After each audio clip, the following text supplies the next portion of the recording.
Lounge Radio. With your hosts, Dark Sakura, Sky, and Loki. We are nearly a week away from Christmas, and there's plenty of cheer to go around. Read-Only Memories has hit its funding goal. SteamOS is here for system builders and hobbyists, and large-scale investments continue to roll in for the Oculus. This and more on the slightly sickly episode of the show where every gamer has a voice. Orange Lounge Radio. Jason is way too happy in that intro tonight. Hi, everybody out there on the internet, and welcome back to another week of the show where every gamer has a voice. It is Orange Lounge Radio for this December the 15th of 2013, episode number 531 of our program. My name is Rob Roberts, here to join you over the next few hours to talk about video games and gaming culture and the gamer lifestyle with my co-hosts. Say hello first off to Dark Sakura, or Jamie Summers. Hi. How are you, Dark Sakura or Jamie Summers? I'm okay. You're okay? Been better. I think you and I are kind of in the same boat right now. We are recovering from the plague. Yes, we both have been a bit plaguish this past weekend. Although I don't think it's the same plague, or maybe it is. I don't know.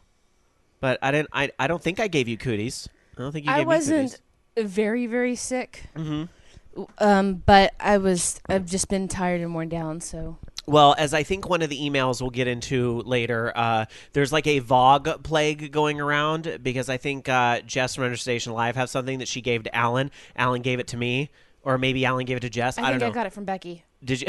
Or from Dan getting it at work. I think it's just in general the plague of living in Sacramento, California. I think finally all that, government nonsense is just making us all sick at the same time. Or it's the cold. Because us Californians are freaking out about the fact it's like in the upper 20s. It's like, I don't live in Alaska, people. I've been sitting here rolling my eyes for a solid month. Because seriously, this isn't cold and it's not humid, so you don't get cold with wet wind. Well, here's a funny piece of that puzzle. Who's not here tonight in studio, although he's been joining us on and off for the past month. Not here tonight is Jason, our announcer. He has the night off. And would you like to guess why he has the night off? He has the plague. He has the plague. So, and he's from Colorado, and they get like negative 11 billion degrees in parts of Colorado where he's from. So, I don't think we can blame the harsh upper 20s of California on that. But I'm fairly certain that the whole reason why I haven't been as sick as everybody else has been is because I practically live at the gym now. Aren't you not supposed to work out when you're sick, though? I thought that was like a big no-no. I was reading lately that for people who spend regular, like at least 2 or 3 days at the gym a week, tend to have a stronger immune system. Huh. So that, if anything, that would explain why I've only been sick for like a day. Yeah, but like Extrovert from Horde House is a big old gym guy now, and he still gets sick a lot. Huh. Well, not a lot, but like as sick as often as I do. I don't know, but I haven't gotten sick nearly as often as I used to before this became a regular thing. So.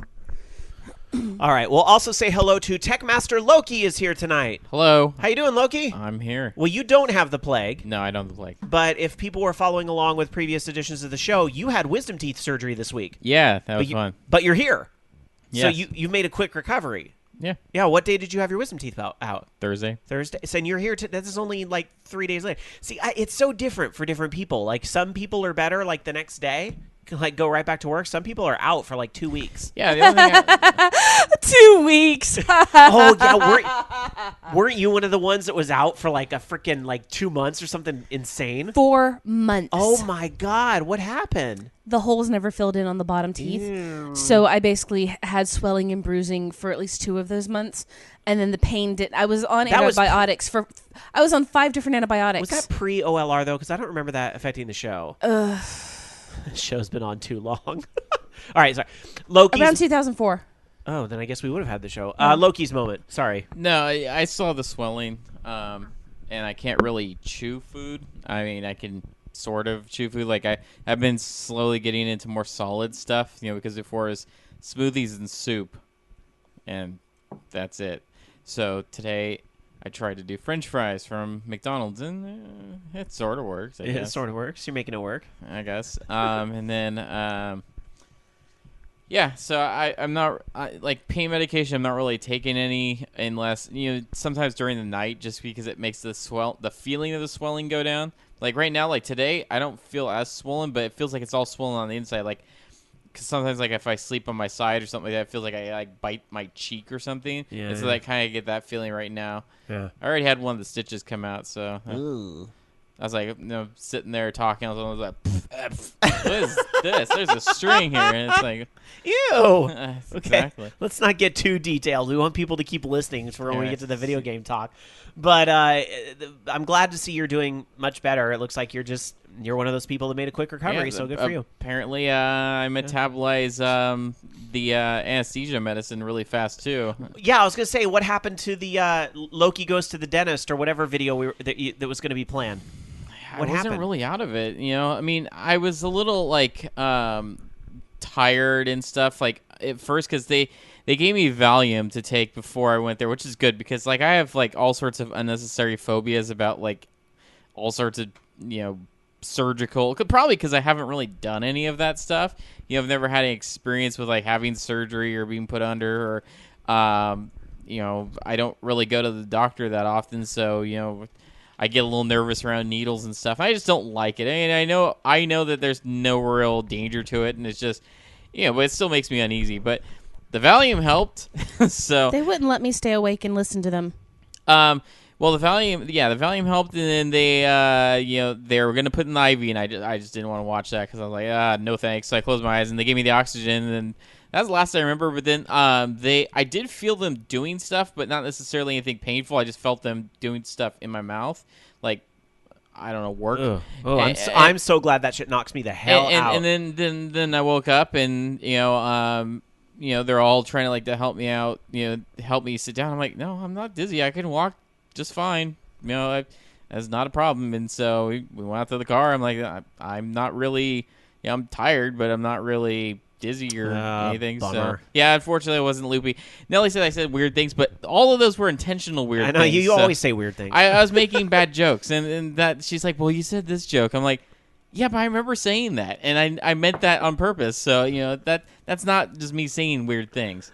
All right, let me go to the chat room because we do tape live every Sunday night at 6 o'clock Pacific, 9 o'clock Eastern, right after the Bobby Blackwolf Show at the Voice of Geeks Network, vognetwork.com. And if you are listening live on this Sunday night, come on down to the chat room, live.vognetwork.com. We often read comments from chat on the show because it is the show where every gamer has a voice. YYR starting us off tonight saying, come for the video game talk, stay for the gross medical drama. Yes. It's like an episode of ER. It wasn't that bad. Now, if I start talking about my hernia surgery that I had a few years ago, Can we not? let's not. Yeah, Can we that not? was not fun. All right. That was thank way you. worse than this. I was awake through that. SSG 100 Matt saying don't have rice. I would say popcorn either with Well, that. yeah, I know. I'm not chewing anything. Or it's pretty much all liquid stuff right now. I ate a lot of pudding. Or stuff that eggs. Like I had eggs last night, and those are they're like the best eggs ever because after having just smoothies and tomato Do you bisque soup. like pudding? No. I was going to say because you can mix protein powder and pudding. Yeah, my wife wanted me to have she meant to get rice pudding, but it ended up being tapioca. I'm like, no. Awesome Unicorn is in our chat room saying, man, when I had all 4 wisdom teeth out, I agreed to fill in for dinner theater the same night. That's hardcore because having to sing, I would assume dinner theater means you sing, and just all that vibration would Yeah, that would not be good. No, that's not fun. That must have been some non-impacted easy peasy teeth coming out there because that's too much. God, I was just thinking back to... I wanted to stay awake so I could watch. Uh-huh. I wanted them to put a mirror so I could watch. No thanks. But they wouldn't let me. Well, they wouldn't let me watch my hand surgery either because it was too small. Uh-huh. But they had to give me laughing gas to make my my veins dilate. Ooh. So that they could get the IV in. And that hand stayed bruised for like a week and a half. Oh, yeah, so Some more comments from our chat room at live.vognetwork.com. Zebediah the Messiah saying, longtime listener on iTunes, first live show. Well, welcome. Welcome to the show. Yeah, we've been getting some new listeners lately just thanks to iTunes. Well, I know he said he's a longtime listener, but just thanks to Stitcher. Who's Awesome is Unicorn? Doing very well. Yeah, I don't We recognize have that Awesome name either. Unicorn as well, who I Isn't don't that recognize. a little redundant? I mean, I aren't know, that's all, right. All unicorns are pretty awesome. The girl at Starbucks, when I told her that I wanted a unicorn when she asked if I wanted anything else, she drew a unicorn farting rainbows on my cup, on the little sticker that goes on my reusable cup. That's I awesome. kept it. It was great. That's amazing. And then Dark Tetsuya in chat says, I was wondering if there was going to be a show or not, hearing everyone's sick and then Loki having his wisdom teeth out. Well, we had to be here because otherwise Zebediah the Messiah would not have had a live show to listen to. And honestly, I didn't know how it. I mean, I didn't know how everyone was saying, "Oh, you're going to be out for a while," and I didn't know, and hopefully nothing. I mean, so far, I think everything's healing just fine. Who knows? Like a week from now, and oh, sorry, that just didn't quite heal right. Infection, LOL. No, I'm taking antibiotics, and good. like so I'm good. So they give you Keflex? No, amoxicillin, and then I have because I can't swallow pills. Yet somehow, thank goodness that volume was really small because like I couldn't drink water with it because normally I down a little water and salt and Druggy stuff. Lounge Radio, everybody. Anyways, but, no, Hey, this is legal if you've been prescribed it. But no, I have whatever it's like Tylenol with codeine or whatever, whatever that is. They gave me Vicodin. And then when those stopped working, they gave me horse pill Vicodin. Like the one that's pure hydrocodone and no other crap. When I had my gallbladder out, I slept for like a week straight. That's just what I did. You know what I did? The first time I left the house after gallbladder surgery, do you know what I went to do? I had my gallbladder surgery like 2 days before Halloween because it was my ex's birthday. Hilarious. But the first time I left the house after that was to go vote against Prop 8. That was the first time I left the house after my gallbladder surgery. Well, what a worthy cause. It was a very worthy cause. And you didn't vote absentee. No, I never vote absentee. I'm one of those people where I'm like, I think absentee, for me, I realize tons of people vote absentee, and that's cool. At least you're voting. For me, absentee takes the magic out of it. Like, I like to go in the little booth, I don't know. There's just something about that whole process. I don't like people.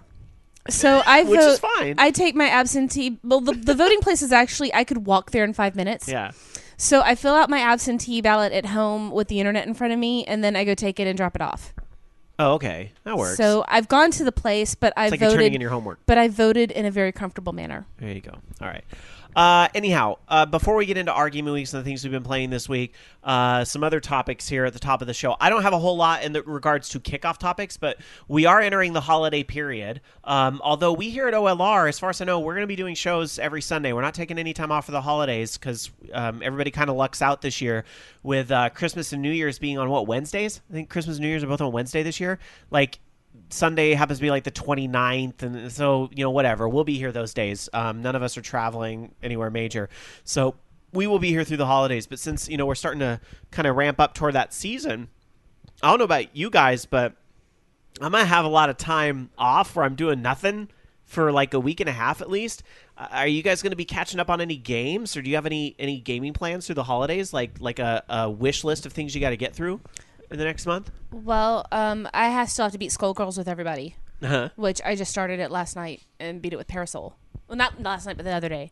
And I do want to get at least up to 35 and finish that stupid quest that I'm stuck on. And that's in 14. 14, yeah. Right, yeah, okay. But I'm still trying to do the play a new game every week thing. So like this past one with Skullgirls, I'm going to start Deadpool next week.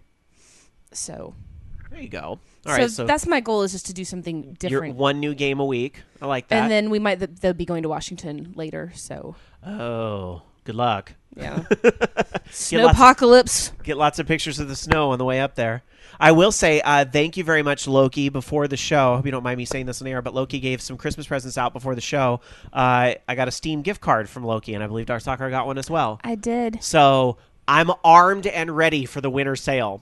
That is, when does that start, Loki? The winter sale for Steam? I thought the winter sale was already done. Oh, is that the fall sale? I can't keep track of these sales. Well, there's going to be a Christmas New Year's sale. There always is, right? What is it? But they don't call it Christmas. They call it holiday sale, right? I think what we just saw was the winter sale, and now there'll be the Christmas. Somebody in chat set us straight. The winter festival sale. Live. It was the fall sale that they had. Remember, because it's fall spring, and so. Oh yeah, it was fall spring because the thing was upside down. It said spring. Yeah. So I think the winter sale's coming right up. Yay!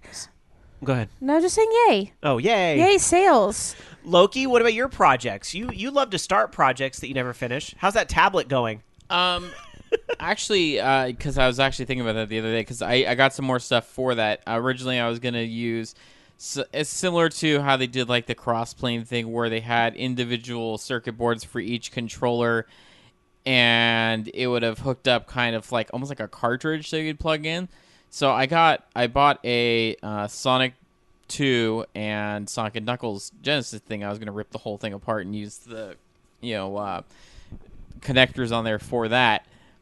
But it's too damn small for what I want to do. And I'm going to need to add stuff to it later on. So I'm like, okay, that's not the way to go. So the way to go is actually buying this, it's a piece, it's like a USB thumbstick that you plug into your system.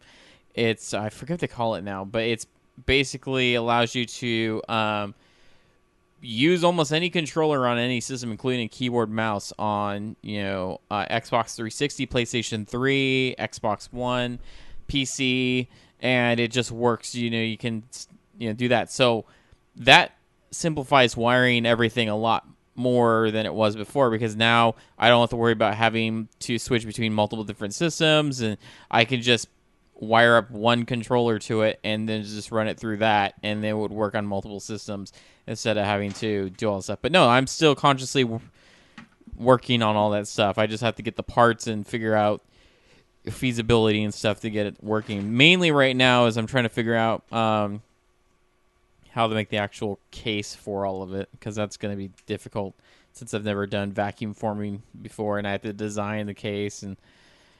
But before that, I was kind of distracted by, okay, how am I going to get this so that I can wire up different controllers, configurations and stuff to one system. Well, now I don't have to do that anymore, so that makes it a lot easier in the design process.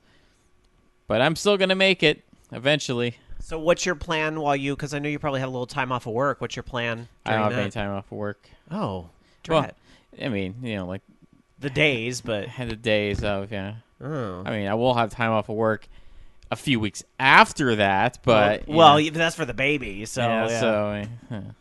Well, actually, right now, I've been kind of what do I want to play and stuff, and yeah, I had one game I wanted to really play, and I even, I was even so kindly, after talking such shit about, their DLC practices, I still, despite all of that, supported them in their terrible DLC practices by purchasing the season pass while it was on sale for Saints Row 4.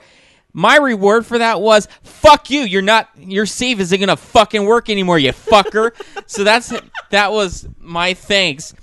Thank you, Deep Silver and Volition, for wasting 40 fucking hours of my time, playing that game and basically making my save completely useless. And it's apparently a widespread problem where not only is it not a save thing, it's like people that bought the DLC, their game's just not fucking working anymore. It's so frustrating. It's just...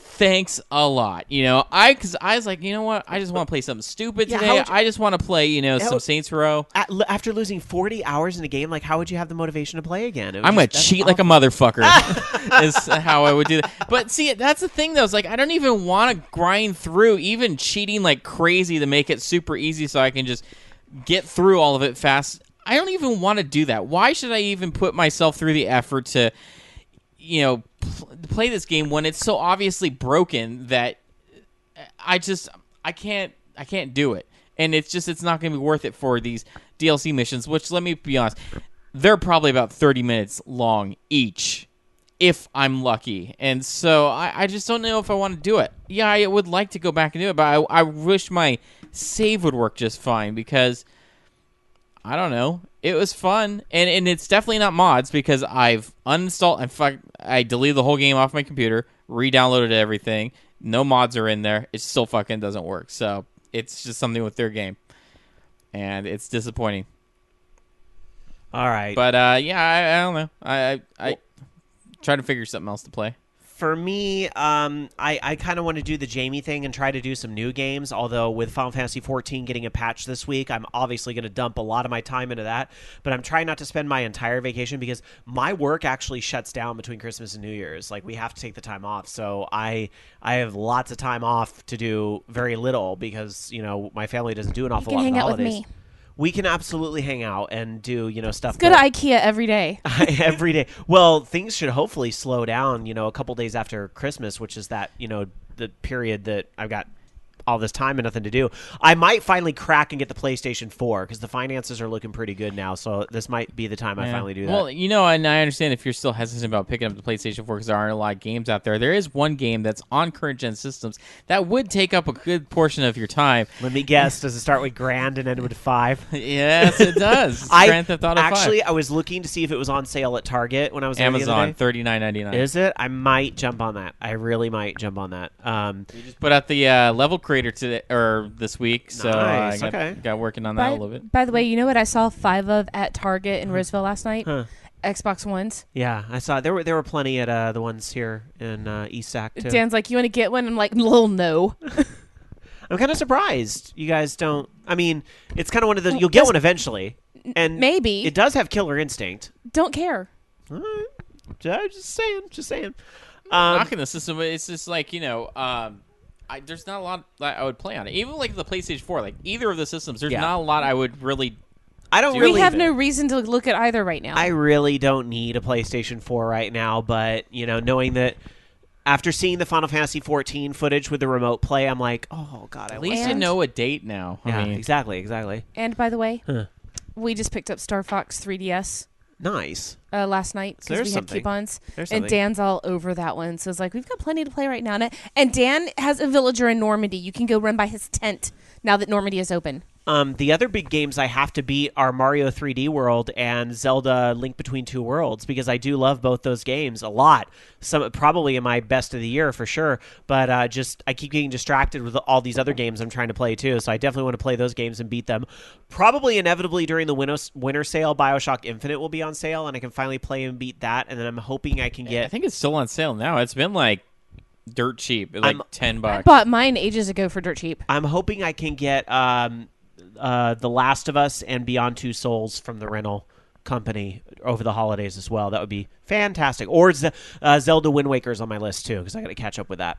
We've actually got Ocarina for 3DS on our list. Dan and I do. Wow. All right. Going to our chat room at live.vognetwork.com. Awesome Unicorn says, Resogun made the PS4 purchase worth it for me. Yeah, that's one of the games I'm really eyeing. I definitely want to get that. Fifth Dream said PlayStation 4 is worth it for Doki Doki Universe right now. I don't know a lot about that game. I've heard of it. YYR says, a friend who works at GameStop said today that PS4s were sold out in 10 minutes, but Xbox Ones were in stock all day and didn't sell. He had no idea why. Yeah, I'm hoping that if I do want to get a PlayStation 4, I can, actually get one. That would be really great. Let's see. Rageinator says, Sky, technically no one actually needs any games or system. People need food, water, shelter, oxygen, etc. The question is, do you want the system? You don't know my addiction, Rageinator. I need it. Valid smartass point that I would have made. So intervention. Yes. All right. Anyhow, let's talk about the games we have been playing this week. Not what we're looking forward to, but the things we've actually had our hands on this week, because I know I've had a few. I don't know about you guys. Dark Sakura, starting us off. I'm not playing Animal Crossing right now. Yes, you are. Why are you lying to the listeners? Don't lie to the Normandy's listeners. open. Everybody come hang out. I've been playing Zelda Link Between Two Worlds. Your hubby made a house in Normandy, right? I made him a house in Normandy, and he said he would play. Okay. So I just got him started off and picked. So he has a shack. Because I am the mayor. No, he has a tent. Because you start off with a tent. Because That's right. I am the mayor, I decided where his house was going to be because city planning, and I gave him the rules. Do not walk on the grass. You can walk on the path. First thing he does is run through my lilies. Fucker. I love him. So yeah, I'm also playing. I love that asshole. I'm also playing Zelda.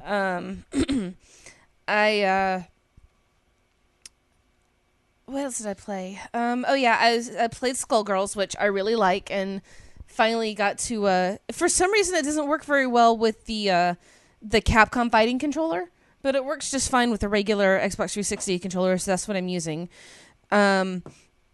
I loaded the Shiva, and then I stopped playing it. I've probably done 5 more playthroughs of the Stanley Parable, and I got the Portal ending. Did you get that yet? Oh, Rob just shook his head. Yeah, basically, if you keep going through the wrong door... Stanley Parable is on my holiday list, because I own it. I bought it on the sale, but I haven't played it yet. Okay. Well, just remember that going through the wrong door is an option. Because I don't want to ruin it for you. But I got dumped into Portal. So that was pretty funny. Sorry. And what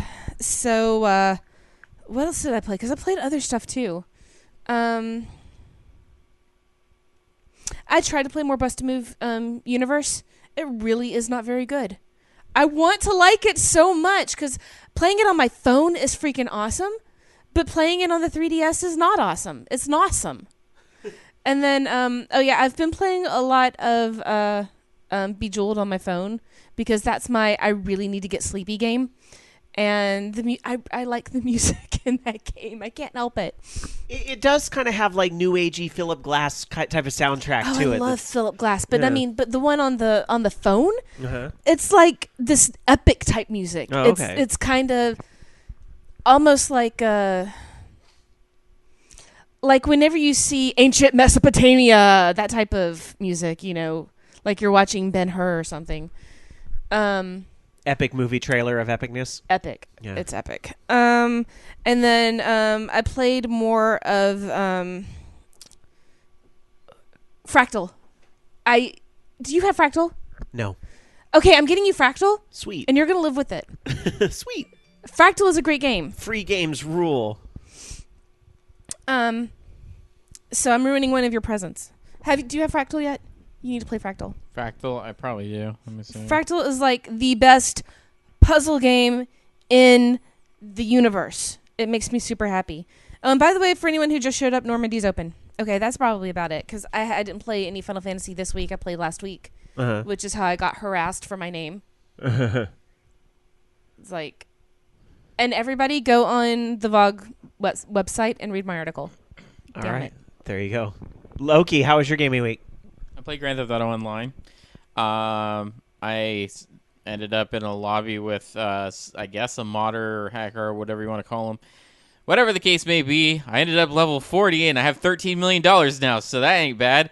And then I messed around with the content creator a little bit and tried to make a race, and it turned out okay. I guess you can stack objects. There's like a trick where you can stack objects and make them float in the air, which is kind of what I wanted it to do in the first place, but they made it so damn difficult to do that, so I just kind of, didn't mess with that part too much. But there's some pretty neat stuff out there. Unfortunately, the one track that someone used as an example, floating, like a floating racetrack, really sucked, but I did play it. There's some other ones. It was where you're jumping over overpasses with cars with giant ramps. That was kind of fun. But I like the way that it integrates in your game and stuff. You see the waypoints on there, but they're orange instead of blue.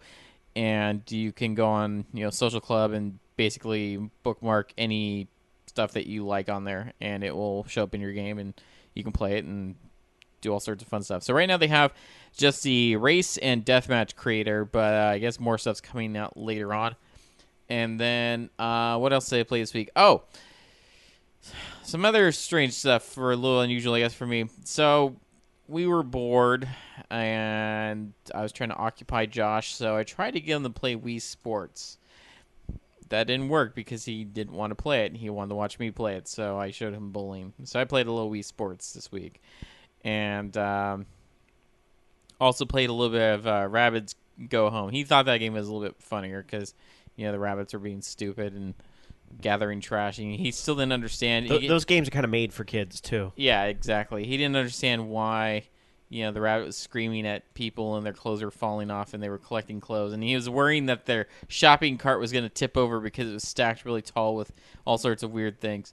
So that was kind of funny. He's like, you got to be careful. Don't turn so fast. And so that was kind of funny. And then what else did I play? I think I played a little bit of Just Cause multiplayer, just getting in the last little bit of their beta. That should be launching actually tomorrow. So I'm looking for that. I'll be coming out on Steam. Worthwhile the investment, if I say so myself. And then what else did I play? A little Call of Duty, I guess, at work. 'Cause there's nothing really else to play there. And that's pretty much it for right now. But hopefully hopefully we'll get into some Saints Row. I just don't know if I want to go back. It's I don't know. It's sad. You're just frustrated. Rabble. No, seriously, it's Rabble. sad. Like games like Saints Row, like 2 and stuff. Like I really liked going back into those and playing them again and stuff. But it's just the last couple of games they put out. It's just no. Like even Saints Row the Third, I think I played through that at least 2 or 3 times. I just don't want to do it again. I don't want to go through all the hassle because it's like, I've already seen that joke. It's funny. But I don't know. Maybe if a certain other host that was on this network, that would pick up a copy, then it might be worth it. Since I have to start from the beginning, we could go through together and play through a co-op campaign. Then I can also get those extra, achievements I don't have yet. All right, Travis Donovan, hope you're listening. All right. Or Bobby. Okay, my gaming week. I actually played a lot of random shit this week. I powered on my 360. I've never heard of a lot of random shit, Rob. It's a new game. It's by Random Shit Co. So I powered on my 360 this week, which is like the first time in like 4 months. Like I turned it on and it had to do I seriously think the last time I played my 360 was when the Mass Effect DLC came out. The Sure it wasn't Forza Horizon. Maybe one of those. No, because the DLC was after the Forza Horizon stuff. That was like Forza Horizon-a-thon was back in like January, February. And then what? When was the Citadel DLC out? That was out over summer, right? Yeah, I think so. Yeah, that's probably one of the last times. I mean, I maybe turned it on once after that for like Mass Effect multiplayer, but that was really it. So I turned on my 360. It had to do a dashboard update. What did they change? I didn't notice anything was different at all. Jack shit. Maybe, I'm assuming the integration with Xbox One or something. I don't remember. Do your friends list expand on 360 now too? Because Xbox supports 1,000 friends. No, because all I see, I don't see what you're playing on Xbox One. All I see is that you're on Xbox One. I don't see what they're doing. It's kind of, which is kind of weird because you could do that on PC. I remember you used to see what people were playing on PC, but no, they don't have that integrated there. So no, I don't have more than 100 people. Weird. Well, I have 99 friends right now, so find my username if you want to be the 100th person. Which means you have 99 friends, but so-and-so ain't one. Yeah, so somebody dropped me this week. I don't know who because it won't tell me. And Black Wolf confirms, no, it doesn't. Well, that sucks. I was hoping for that expansion, but oh well. I admittedly haven't played a lot of 360. I'm not being a hater. It's just nothing new I've really bought on 360 lately. But I went back and visited some of my classics because I have a shit ton of downloads, especially from like Xbox Live Arcade when Xbox first came there's out. all that free stuff still, although. But yeah, I've been checking some of that out. But I went back and I played Gyrus, I played Tempest, I played Time Pilot. I played all of those like old arcade games that were available. Somehow didn't play Game Room. I'm surprised I didn't. But I love my classic games. Played some... And they love you. As they should. Played Spelunky, which came out on PlayStation... Or, I'm sorry, it's been out on PlayStation Network. It came out on sale big time this week for like $3.75. So even though I owned it on PC, I loved it well enough that I bought it again on PlayStation Network. And I don't regret that decision because it's crossplay. So I got it on PlayStation Network and my Vita. So like anywhere in my life now, I can have Spelunky. Hold on, I'm going to sneeze. Help. Blessings be upon you for the mucus coming from your nose. That was weird. It was one of those like, you're going to sneeze. Just kidding. Lol, no. Radio host's worst enemy. Sorry about that. And it's live. Nothing I can do about it. Oh, no. Imagine being in customer service and having that happen when you're trying to... Oh, I'm sure. Well, I was in customer service for 7 years. No. When you're trying to explain one's mortgage interest to them while they're yelling at you. You see, where this spot is right here, that's where...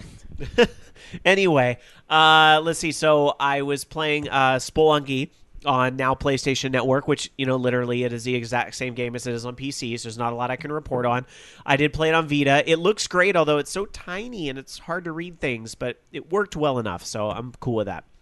And then I played one other game, and this game, I know I'm going to get shit for my opinion because I didn't really get it, and I have a lot of friends that are really, really into this game, but I'm going to be completely honest. I loved the presentation of this game. I loved the way things looked, and I was really cracking up. But when it came down to the game itself, I just really didn't have a lot of fun with the wonderful 101 on Wii U. And I know I'm going to get crap for that, but it is what it is.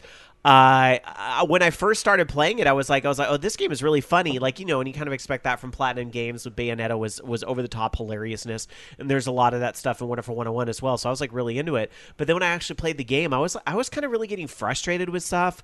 And so, like, the gist of it is that you control, like, an entire group of people, and you pick up more people as you're running along, and those people can be in different patterns. Like, they can be in a circle to turn your main guy into having a giant, like, punching glove type of thing, or it can be a straight line for a sword. And then at some point, when your group gets big enough, you can kind of have both going on at once, and then you also draw lines to get from place to place. But I was having a lot of problems with, like, camera angles and not being able to see some places I wanted to go.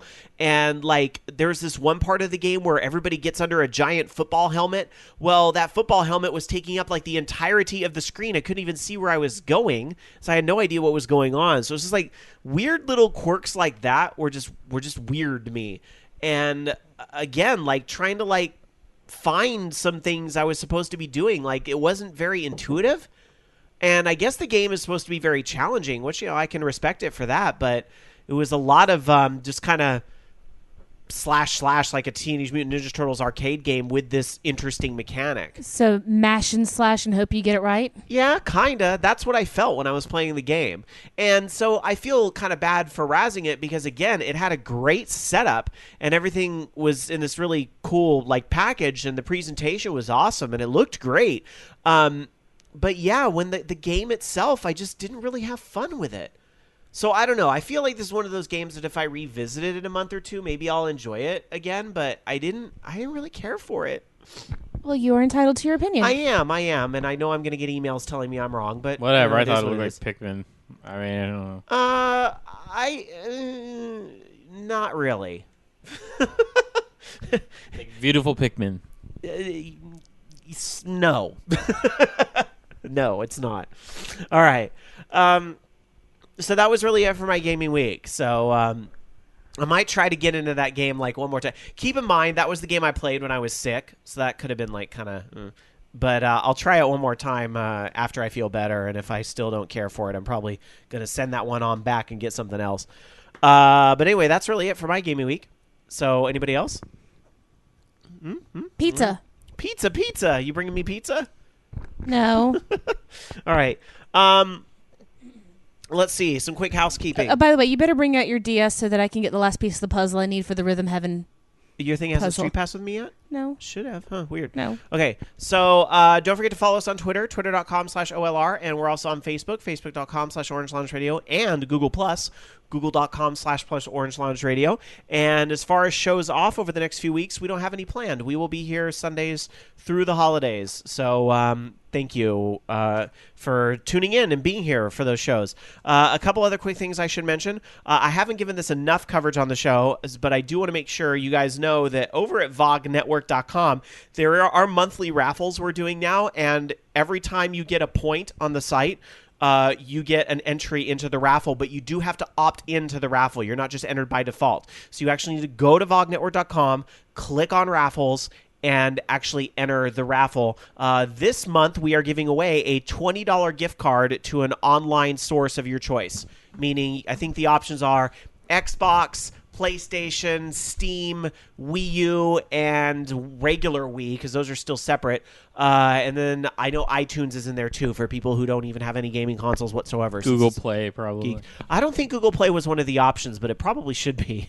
I'm pretty sure if you came in and said, I really don't want any of those, I want Google Play, I'm pretty sure we can make that happen for you. So that is over at vognetwork.com/raffle. So check that out. And if you can either check in live and you get 5 points just for listening to the show, or if you're listening on the podcast feed, there's a passphrase hidden somewhere in the show, and you've probably heard it before. Jason interrupts the show at some point and says, to register participation for this week's episode, and then he gives you a little passphrase. You go to vognetwork.com, you type that in the front page, and you will get your points. But make sure you opt into the raffle if you want to win your $20 card that's not Google Play. Just kidding. Yeah, I'm almost. Is Bobby in chat? Bobby, can they have Google Play? If they really want that more than anything, can they have Google Play? I'll need to hear back from Bobby. Vogmaster Bobby in just a minute here. Other thing I want to promote. it's award season for things that you like, movies and so forth, and podcasts are no different. Sadly, we didn't get nominated for the podcast awards, although I appreciate those you guys that tried. I know many of you were trying, but We weren't. Oh, yeah, we didn't get nominated. Sorry. no, we did not get nominated for the podcast awards. Lots of indie shows did though, so I can't be mad. And I have a pretty good feeling I know which one of them's going to win, and if they do win it, they totally deserve it. So, but I won't say because I don't want to make a booby of myself. But yeah, podcast awards. Unfortunately, we're not there, but we do have a chance to do the Stitcher Awards are going on right now, and I love Stitcher because Apple's podcast app right now, not so great, but Stitcher's available not only on the iPhone platform but on Android as well, and it's a great way to listen to podcasts because you can actually stream them, so you don't have to download them all to your device, which is what turns a lot of people off from podcasting in the first place. So Stitcher lets you stream them, which is great. So check that out, Stitcher. We are actually eligible to be nominated and would appreciate your consideration in Best Game and Hobby Show. I know some of the other VOG Network shows, like Bobby's going for Games and Hobbies as well, so a lot of our listeners are kind of voting for us one day and voting for him another day, which is cool. Understation Live, I think, is making a push for Most Original, which can't think of a better title for that for what they do over there. I think that would be awesome if they got that. So check that out again. That's part of Stitcher Radio at Stitcher.com, and we would appreciate your consideration during award season. Just, the exposure helps grow our family. As I say at the end of every show, we don't ask for your money. We don't ask for anything. Just help spread the word about Orange Lounge Radio. Just your soul. Yeah, just your eternal soul. All right, let's get into gaming news, though. That's what you really came here for. You didn't come here to hear me promo all this stuff. You want to hear about gaming news and us riffing on it. So, Loki. Oh, wait. Do we have okay, Black Wolf has the determination. He was like, do Google Play cards exist? I guess they do. Yeah, they do. I know, I've seen them too. And Black Wolf says, then I guess they can has. So, you heard it here first. Add it into the raffle this month. Google Play if you want. All right. Now let's get into gaming news. Loki. Yes. So this week, everybody was up in arms because Content ID started going crazy. It became self-aware. Now, it started flagging a ton of videos, even more so than normal. And this is mainly because they opened it up from just, non-affiliated users, and now they're also going after affiliated ones. And it just kind of went to illustrate how ridiculous this thing is. And it's, first off, okay, YouTube made a comment on it, and basically said, nothing illustrates the incredible growth and evolution of YouTube better than the enterprise class bit. Okay, this is all PR speak, by the way. I just want to interrupt that. As these networks grow, we are making products, blah, blah, blah, blah, blah. Let's see here. It is part of our commitment to ensure that all enterprise partners can continue to thrive and be successful on YouTube. Okay, that's a whole bunch of bullshit. Basically, they said that, yes, those Content ID things that went out were not a mistake. They are real. So there. And a lot of the problem is, these videos, for those not aware of the Content ID service, I'm sure you'll probably hear from, anybody that you follow on YouTube or, a ton of people, especially in the blogs recently. It's basically this way of automating the process of finding, videos out there that inflict or that have copyrighted material within them. And so the way it works is they have a 30-second sample or sample of their song.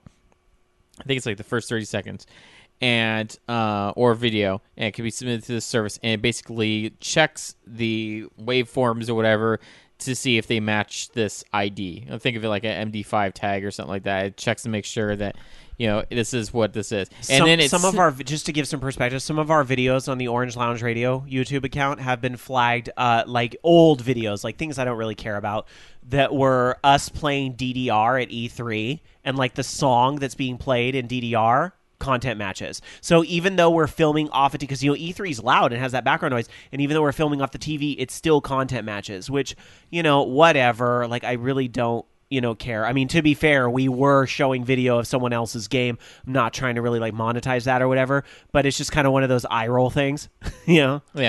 And the other thing, well, like I said, it's automated because before this content ID, thing existed, it would be up to the content holders, like Warner Brothers or whoever, to actually go and find those videos and flag them manually. It was a very manual process, and they bitched and moaned it, saying, "Oh, look at all this stuff's getting, copyrighted. There's full episodes of shows and stuff on YouTube, and this needs to be taken care of, or else we're going to sue you." And so that's where they came up with this content ID thing, and now it's being, everyone's getting flagged. The problem is, though, it's automated. It's not necessarily done by these companies. So, for example, say, Capcom or something like that.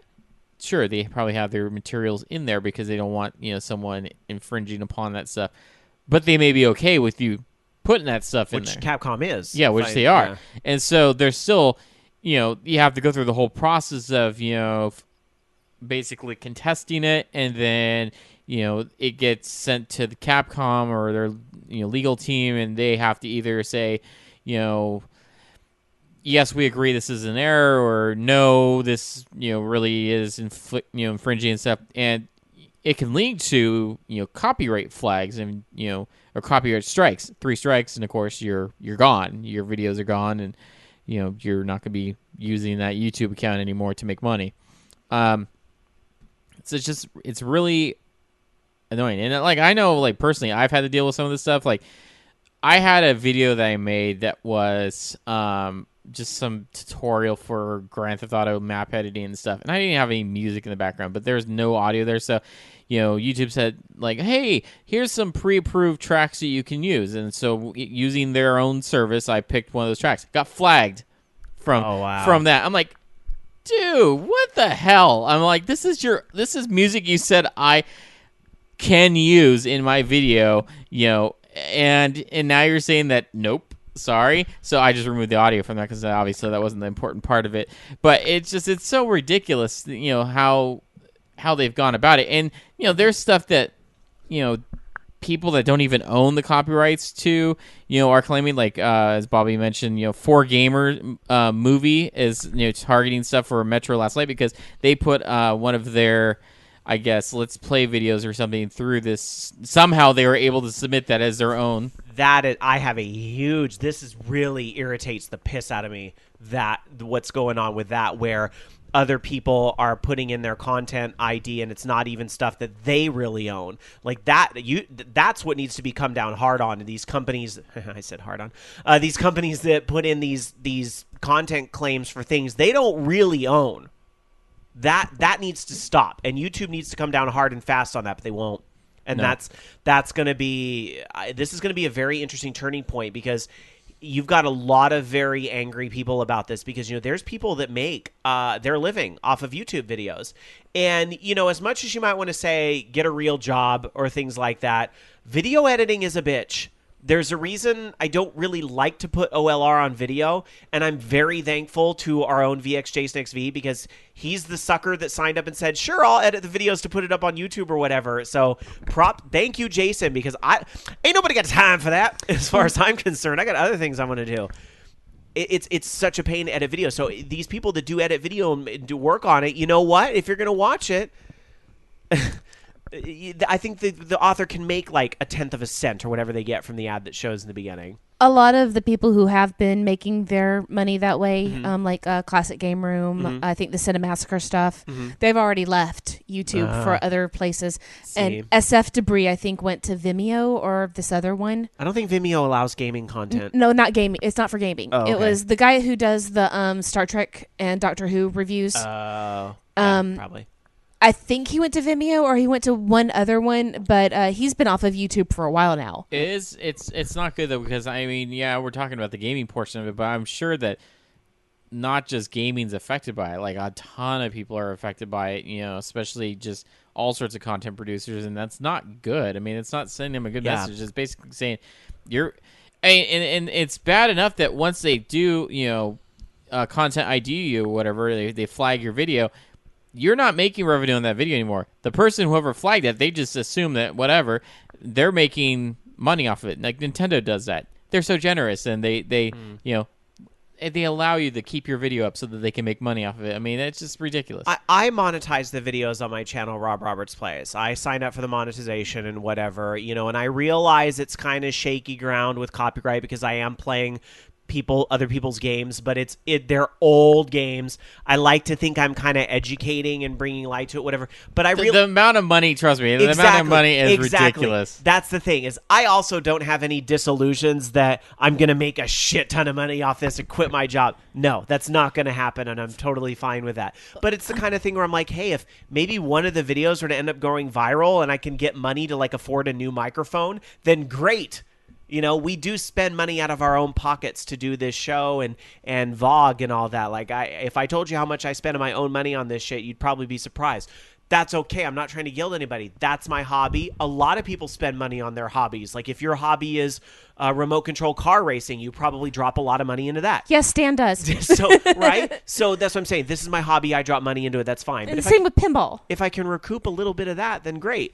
But I realized, too, with the Let's Plays, it's a slippery slope. I recently did a Let's Remember video for The Legend of Zelda on NES, and that shit got flagged. And I was just kind of one of those, I just rolled my eyes and whatever, fine, I don't care. Oh, no, 30 cents lost. What am I going to do? Well, one thing Bobby just linked in chat about Jonathan Blow being flagged for posting his own game. Ooh, see, that's really not good. And that shows a real problem with the content ID matching system, though. And Game Guru pointed out that it was SF Debris went to Blip. So I knew it was one of those other ones. Those comments from live.vognetwork.com. SHO100 Matt saying there is going to be and should be a great exodus from YouTube. People are going to start getting fed up with their flagging and content policies. If many of the big-time YouTube channels started leaving, people will follow. And let's be honest, YouTube is not a particularly difficult to steal technology. There's tons of other companies that do the whole video embedding thing. So it just kind of takes somebody stepping up and saying, yes, we welcome the gaming content. A lot of people assuming that Twitch would jump on that real quick. It would make sense because they already have ways that you can highlight and create a video on demand thing. They just don't have a way where you can upload your own videos that I know of. Maybe you can, and I just haven't really looked at that. But needless to say, the focus on Twitch TV certainly isn't video on demand, but this is a huge opportunity for them. If a competitor wanted to come in for Twitch TV, this is a great way to get their foot in the door. But I think the problem is, and this is, I don't necessarily blame YouTube because it's not entirely their fault. The reason why they're doing the things that they're doing is because they're getting pressure from these other companies. Because it's impossible to police everything that's on there, but they have to take these measures, otherwise they leave themselves open up to a lawsuit from these companies. Really, it's these companies, and don't get me wrong, I understand if I take a track from some CD or something and blatantly put that up there in CD quality on YouTube, okay, that is infringing. That's ridiculous. But which is weird because I see that shit all the time. Yeah. All the time. I could go find a top 40 hit, bring up the YouTube and play it right now. Although now I know we're putting our shows on YouTube, I better not because it'll get content. But I see videos all the time. Or full-length movies. I watched the Flight of the Navigator the other day on YouTube and get the fuck out. That video's on YouTube. Yes, it is. I love that movie. That movie was awesome. Yes. Well, I watch documentaries all the time on YouTube. Documentaries, sometimes they're so indie that people actually want to put that on YouTube just to get the monetization from YouTube is the only money they're going to get otherwise. But there are full accounts that redistribute documentaries that may air overseas. I watched that Extraordinary People series that airs on BBC. That's how you get your Canada's Worst Driver as well. I get my Canada's Worst Driver through YouTube as well. I thought so. Because that show's freaking addicting. But it's just there's a problem is the system is just not. I think a good compromise, and even still this isn't perfect. It would be, let's say that a video comes out, and let's just use an example of Nintendo. Okay, Nintendo doesn't like the fact that you're using their video or something like that, and they're going to monetize or whatever. I think that you should be able to split the revenue between what you've done and them. I think that's a perfectly acceptable solution. It gets a little complicated when you're talking music and stuff like that. And I think it's still bullshit. The music one is a real tricky slope, though, because to some extent, I think the artists licensed their music for that game. They did not expect all this other stuff. I mean, this is maybe how music needs to be licensed going forward, but I can kind of see a little bit more where these games with these very AAA soundtracks, it's a really slippery slope. I kind of get that.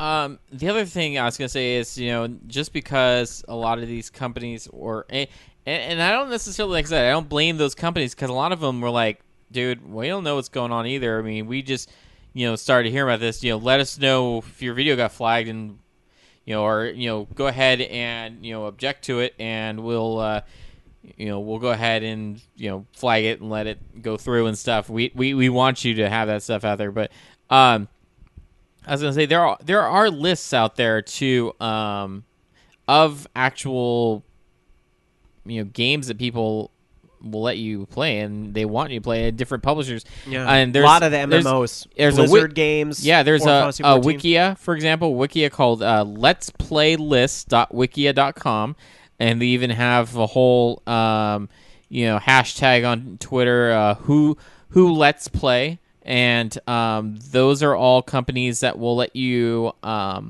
basically play their games, and they're fine with you monetizing it usually. And it will, I think, it will even let you know if they allow that and stuff. And I mean, like for example, like Minecraft, you can do that. I want to say, even I was surprised. Rockstar, they're fine with you, doing Grand Theft Auto and that kind of stuff in there. So there are companies out there, and I think, if they're going to really, I have a hard time believing that a lot of these gaming companies are going to be really against people playing their video, but let's just say that there are some, then there's plenty of other alternatives. Just indies. Hey, indies, I'm sure would love some exposure. Yeah. So. Well, yeah, Extrovert's been doing some indie games on Twitch, and he'll post about it on Twitter, and the game creators and their relatives will retweet it. It's kind of funny. Because, not tons of people are streaming the indie stuff, so they get really excited when they have that exposure. Codeman in chat, speaking of live streaming and so forth, Codeman over at live.vognetwork.com says, Twitch will eventually be in the same boat. It's becoming more popular, and copyright laws will hit it. It's said that these things were made to share experiences with people, and a few rotten apples screw it up for the bunch. I think he meant to say it's sad. But, yeah, it's interesting, though, because now Twitch is in this really interesting boat where, but they're they are literally integrated into PlayStation 4 now, and will be soon on Xbox One, or at least they certainly have that channel already. Nintendo, not so much, but Nintendo kind of does their own thing with online, They're not looking to get Twitch on there anytime soon. But because now that Twitch is integrated into the consoles, it's going to make that kind of it makes it a really weird thing. I can't see gaming companies suddenly coming after Twitch when Twitch is a part of the console. It's kind of like if you put a game out on the PlayStation 4, that's going to happen. Although, from my understanding is, of course, game companies can turn it on and off, but who's going to be that dick company to turn it off?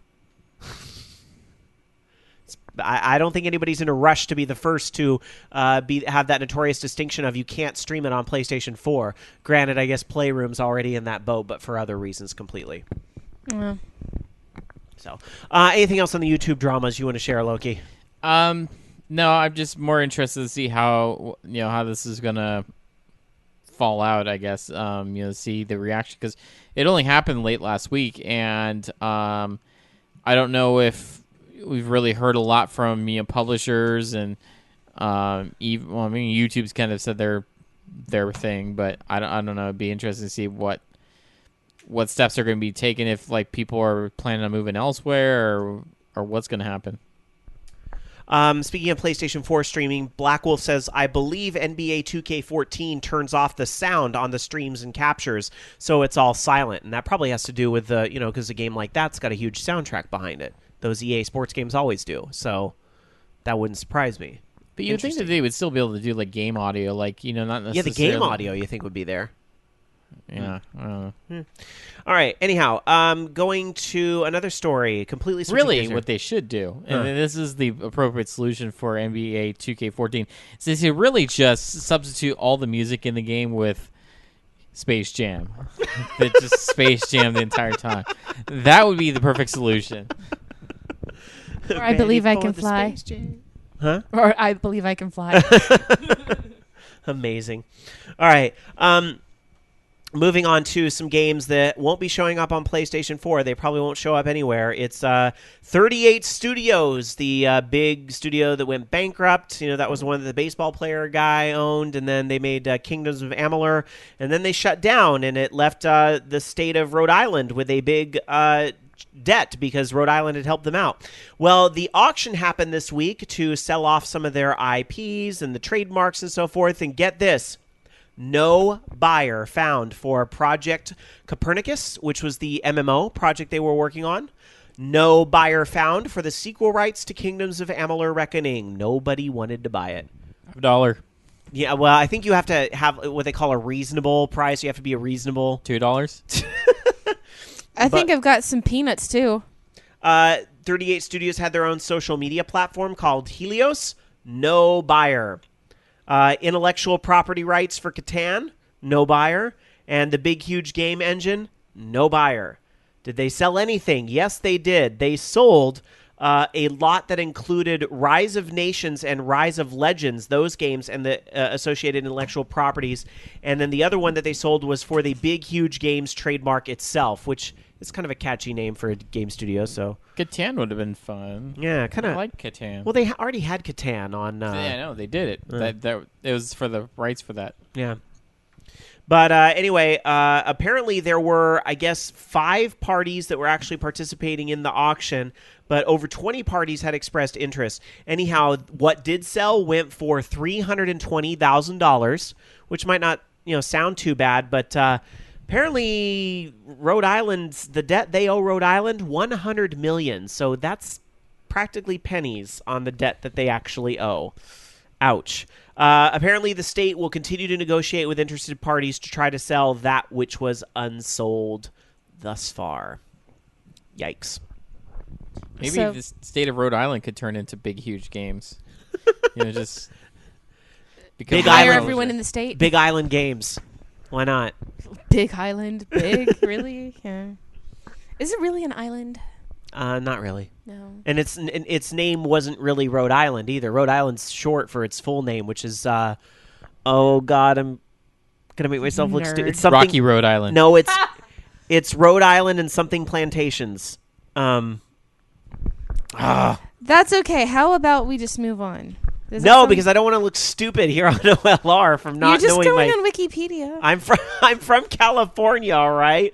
That's okay. I don't know what the crap it means. The state of Rhode Island and Providence Plantations. That's the full name of the state. I bet people in Rhode Island don't even know what the fuck that is. It's written on their official seal that's on the floor of the Capitol. Okay. All right. At least I knew it was not just Rhode Island. Give me half credit. Okay. All right. Can I That tell seal you a would story? probably go for more than $320,000. They could probably just sell the state. They're gonna have to sell the state to get out of debt for Yep. that game. They're going to have to get a triple mortgage on their state. Oh god, this just in: Rhode Island is now a part of New Jersey. No, I don't think that they'd stoop that low. Sorry, love you, New Jersey. Kidding. She's kidding, people. Kidding. All right. So how about terrorism? The state of Rhode Island and New Jersey plantations. How about terrorism? All right. How about it? Well, the NSA has a new bestie. You know who it is? Wow. The NSA is going on World of Warcraft and other online games to look for terrorists. Because this is America and we're afraid of terrorists. I guess. It's not just American agencies as well. It's British agencies too. So apparently it's this whole Anglo-Saxon descent stupidity thing. I don't know.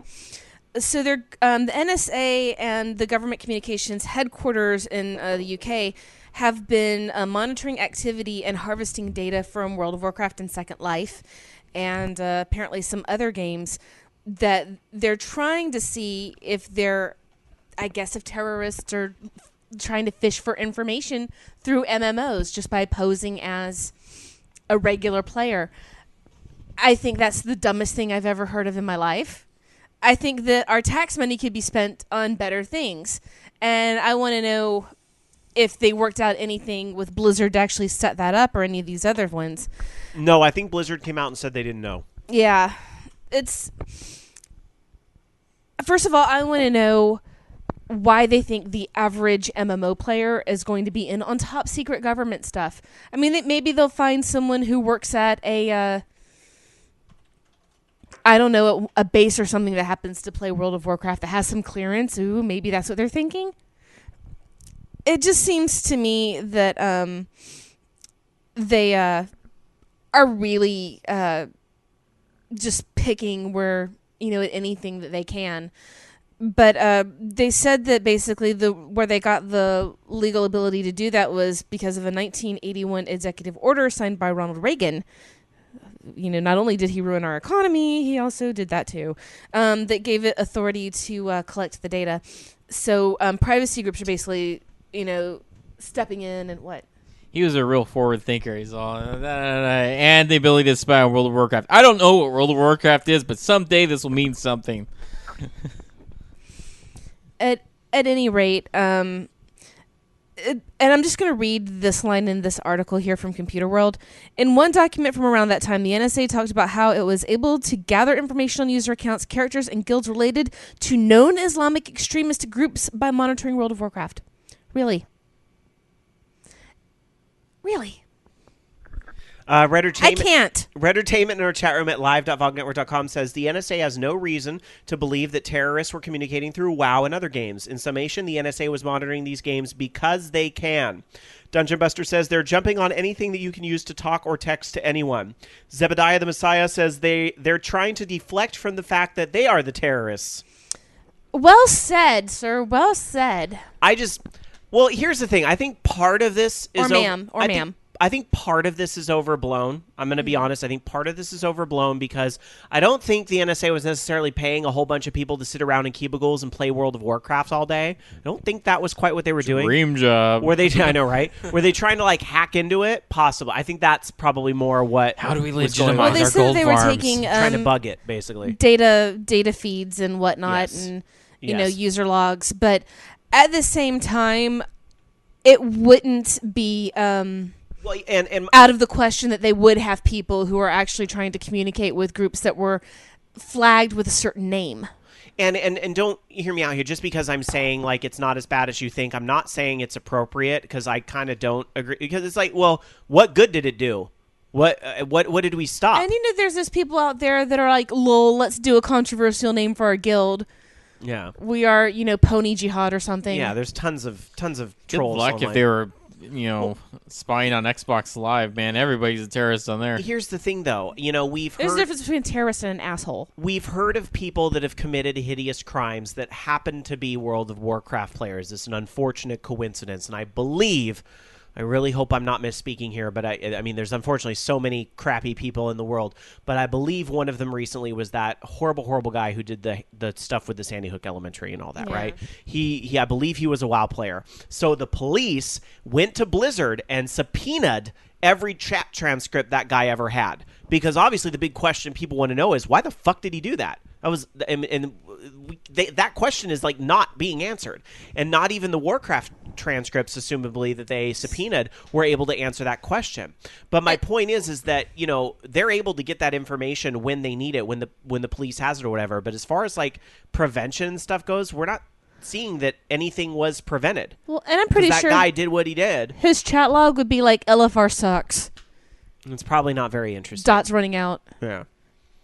This tank sucks. Yeah. Heal, you know. please. Heal, please. Yeah, thank you. But yeah, it's just but I don't know where I was going with this. It's the whole thing's just I like what Dungeon Buster just said. It's no longer the Cold War, but we're still fighting things as if it were. ooh. Very well said. Yeah. Well, I don't know, not to be overly political too, but you also heard about Putin taking over the news sources and dissolving certain agencies. We're looking at. I remembered what it was I wanted to say. One thing you should be aware of is that your conversations that you have in these MMOs, they're not private. They are being tracked.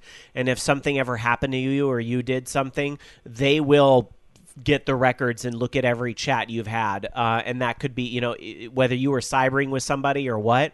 I mean, the stuff you do when you put that information on a server, it's not private. Email's not private, really, in that regard. I mean, you could go and subpoena those companies too and so forth. So, just be aware. If you think you're having these ultra private conversations on these websites, you're not. Nope. So, all right. However, I do have a resource for people who want to stay hidden on the internet, and it's actually a Tumblr called We Are Hidden. Well, you could also just take that plug that's in the back of your computer that attaches to the internet, and you can unplug it, and there you go.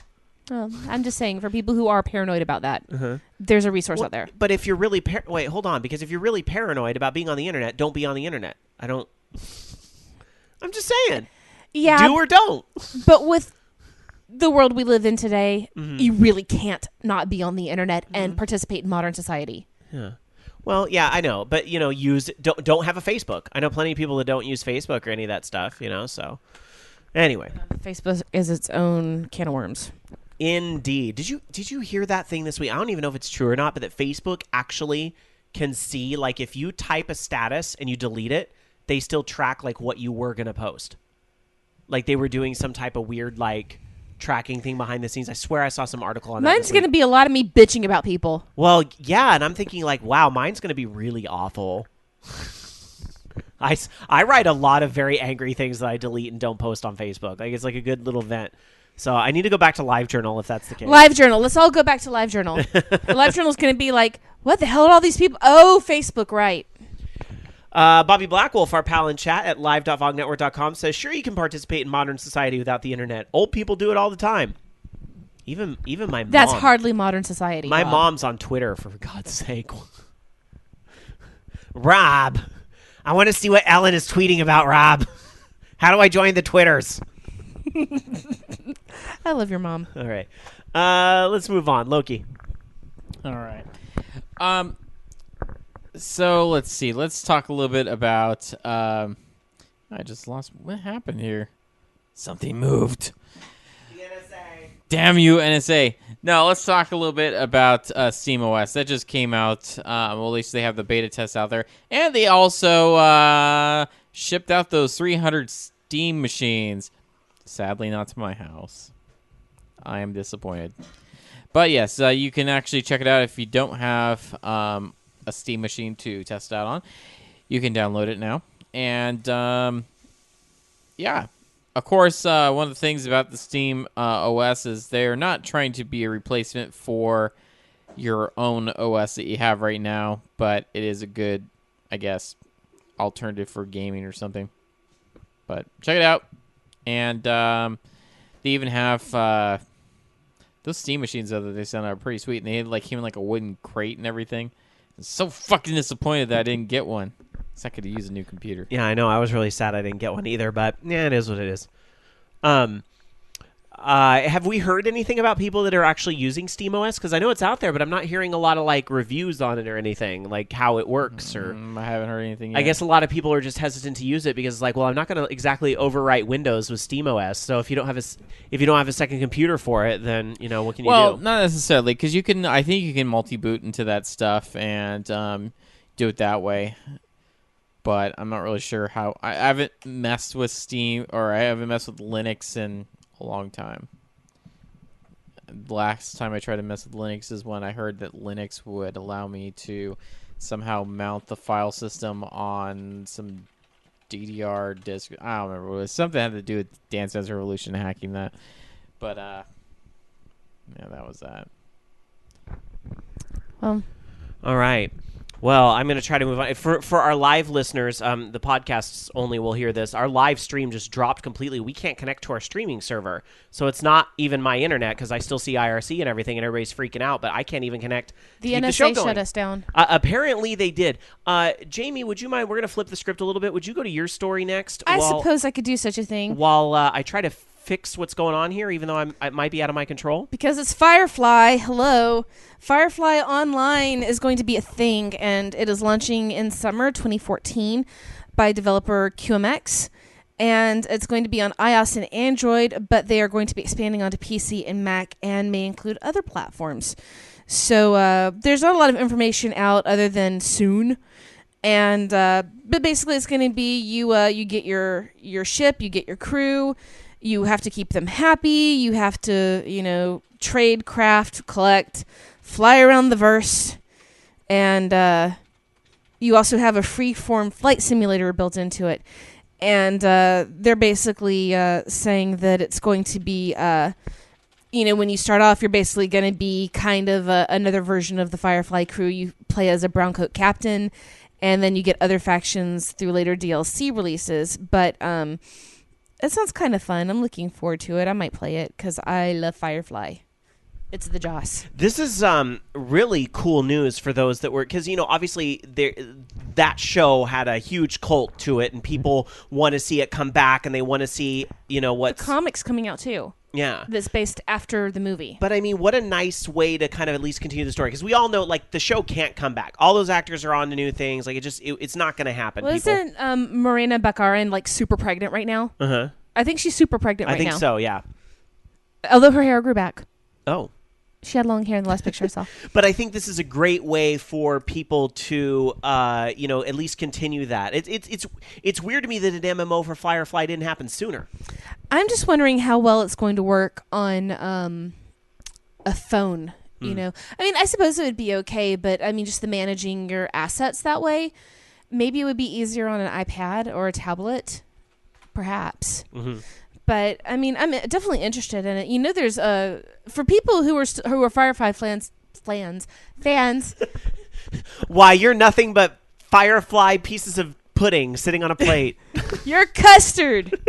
No, but for people who are really into doing things in that universe, there actually is a tabletop game that I want to say, the former White Wolf put out, because I think it's the same type of gameplay system as Werewolf and Vampire, those ones. And like I said, there's a comic going to be coming out that's based on the fallout after the Serenity movie.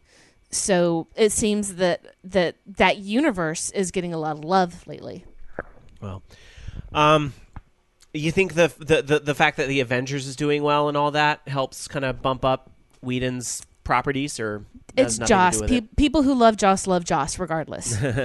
And for the record, I was never a big Buffy fan, and I didn't like Angel until its last season, because that was when the writer stopped giving a fuck. That was when we had the Puppet Time episode. But I loved Firefly. I didn't watch Dollhouse, but I've liked Joss's writing when he wrote for Astonishing X-Men. Mm-hmm. That's probably the most I've enjoyed any X-Men title since the Dark Phoenix stuff when I was a little kid. So our stream did come back for the live listeners. Welcome back. It apparently was not our fault. I don't know what's up with that. But anyway, going to some comments in our chat room, SSG100 Matt says, this still seems like an April Fool's joke. Is it a joke? Well, it's not April. And they've been talking about it for a month or so, right? So, because they put up the announcement a little while back, but they have a trailer up now. Mm-hmm. So... All right. Well, moving on. This is pretty cool. We talked about this on Horde House a little bit this week, but a new gaming network is launching. It's online. It's called ESGN, not to be confused with the ESPN, but it's ESGN, the Esports Global Network. It will be a 24-hour web-based broadcast channel, so it's not something you're going to find on traditional television, but seeing as a lot of this competitive sports watching and so forth was born out of Twitch TV and those sorts of live streamings and online, it makes sense that this is a logical next step. Esports, of course, is a lot of the head-to-head combat you see. Some of the big games that support this right now: League of Legends, Dota 2, of course, those MOBAs are huge for this. StarCraft 2, World of Warcraft Arena. You see a lot of this being esports, and we've talked a little bit about this on my other show, Horde House, as well. You're seeing now people are getting visas to come into the U.S. for sport. We just had a guy for StarCraft 2 got a visa to come in on that game this week to play that, so that's pretty cool. Anyhow, ESGN will be launching at ESGN.com, and ESGNTV.com is the video site for its dedicated 24-hour channel. Again, it is not something that's planned to be on standard television, quote-unquote, but what is standard TV anymore in the world of Netflix and Hulu and YouTube and all that? So this is going to be a very interesting experiment. Good luck to them. And, I know we don't talk a lot about StarCraft 2 and League of Legends on this show, but if y'all need 3 fun and fabulous commentators on a Sunday night, we might be available. Just say if the money's right. If the money's right. All right. All joking aside, let's get to the release dates. Travel the world and check out what's coming out in a gaming store near you. Probably not a lot, right, Loki? Or not a thing. Not a thing, huh? Not a thing. We are done for the year. In the U.S., right? In the U.S. In the U.S. I mean, aside from, digital stuff obviously coming out, but nothing at retail. All right, well, let's travel to Japan and check out what's coming out in Japan. And I think the story is a little different over there because they have time. They have time for more video games before their Christmas cakes.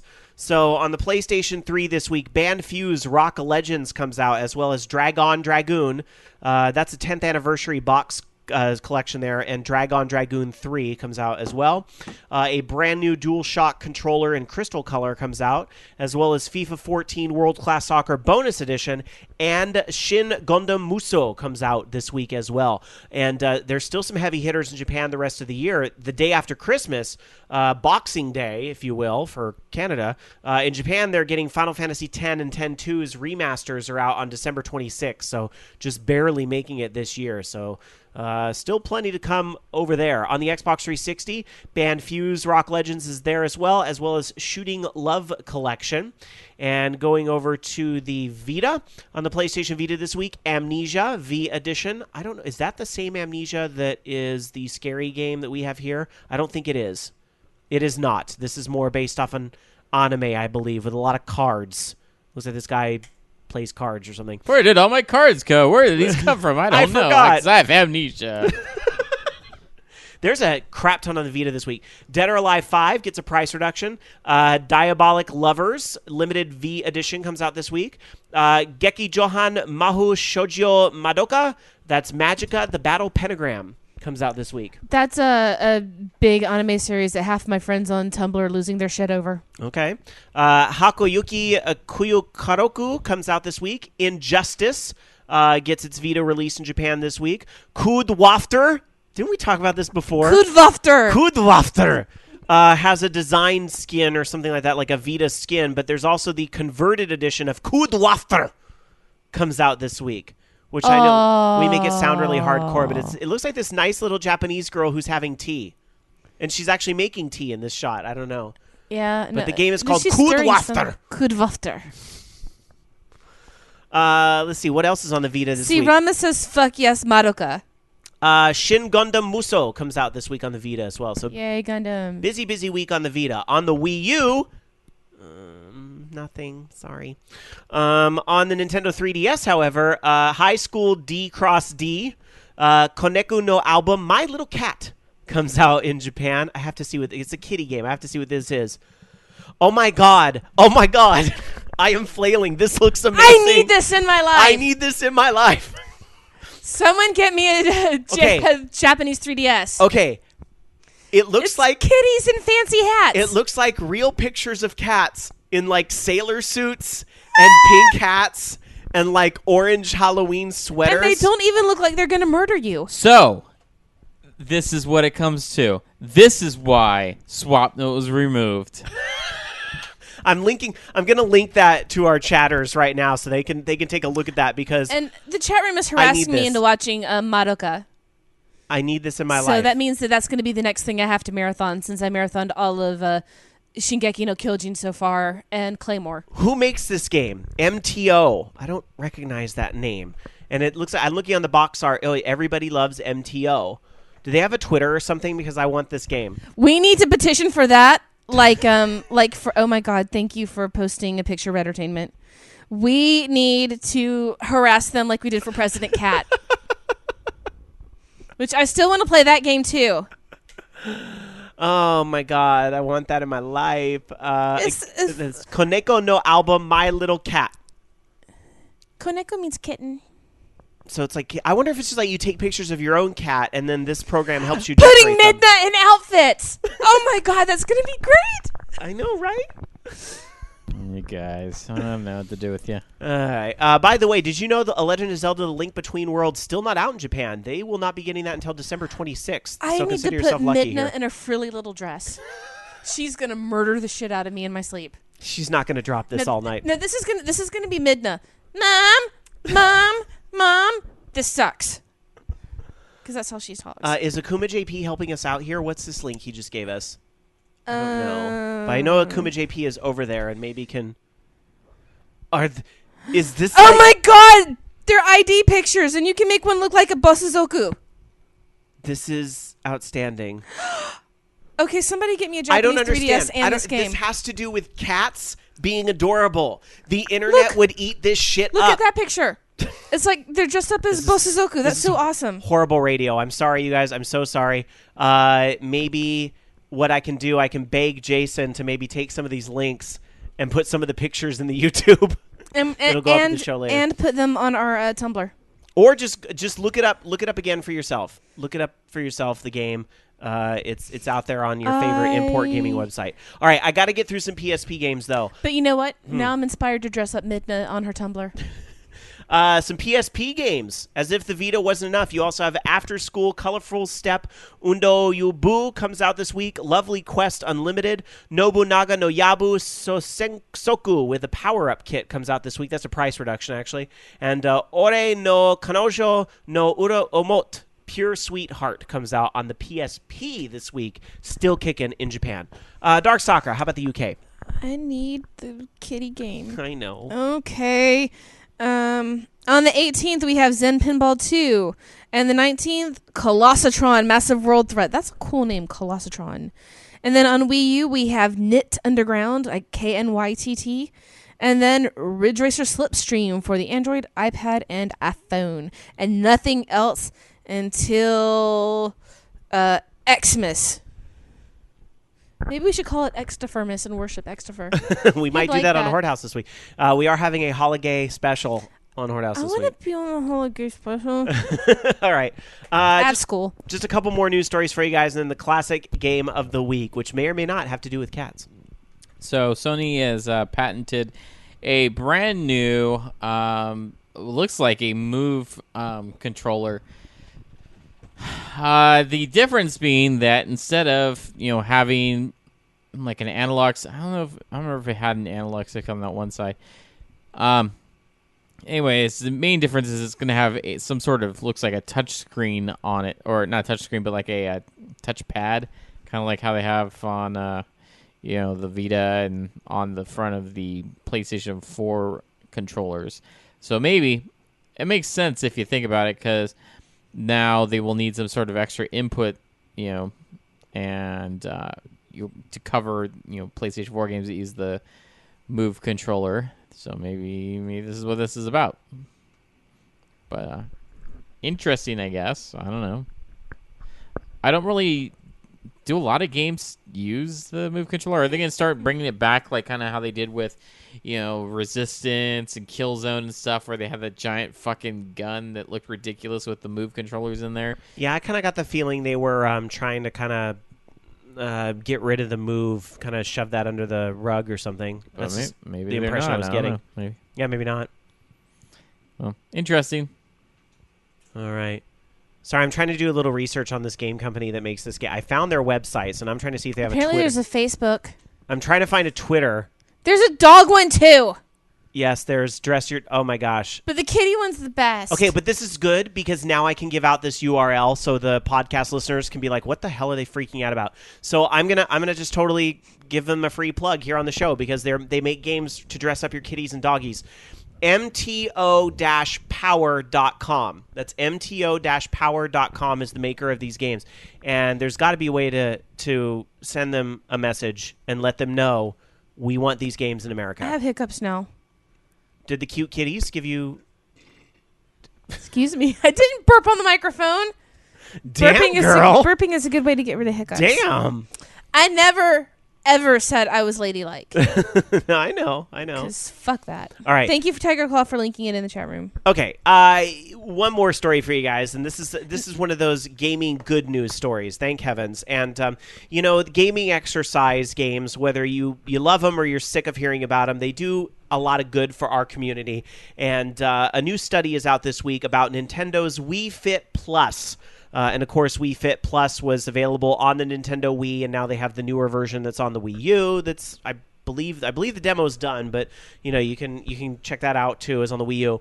Well, they say that Nintendo's Wii Fit Plus improves the lives of patients with type 2 diabetes and helps control their blood sugar levels. This is by BMC Endocrine Disorders, who carried out the trial with 220 participants for a period of 12 weeks. Half were asked to use Wii Fit Plus for half an hour a day, and the second half were under routine care and just got everything 12 weeks later. Those that actually got the fitness game lost weight and improved their blood sugar levels. Because guess what? They were doing exercise. That's right. I know. That's kind of the thing, is I kind of look at this and go, well, duh, exercise leads to good things. So, of course, this is what happened. When you give the people the stuff for free, I guess there's more incentive to play that. But anyhow, experts noted that the daily physical activity increased, mental health and subjective well-being increased as well. The number of patients suffering from depression decreased. However, interesting, a third of the patients dropped out of the trial, meaning that people retaining the same level of enthusiasm over a sustained period of time was difficult.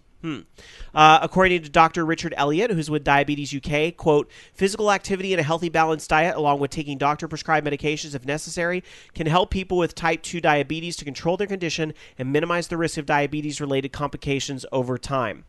So, computer games that promote a healthy lifestyle might be one way to achieve this, but different forms of physical activity might work better for different people. Further research will be needed to identify the long-term effects of such games compared to other approaches. You know what? Whatever gets people motivated, right? Well, I mean, the biggest thing is exercise and cutting out the sugar. Mm-hmm.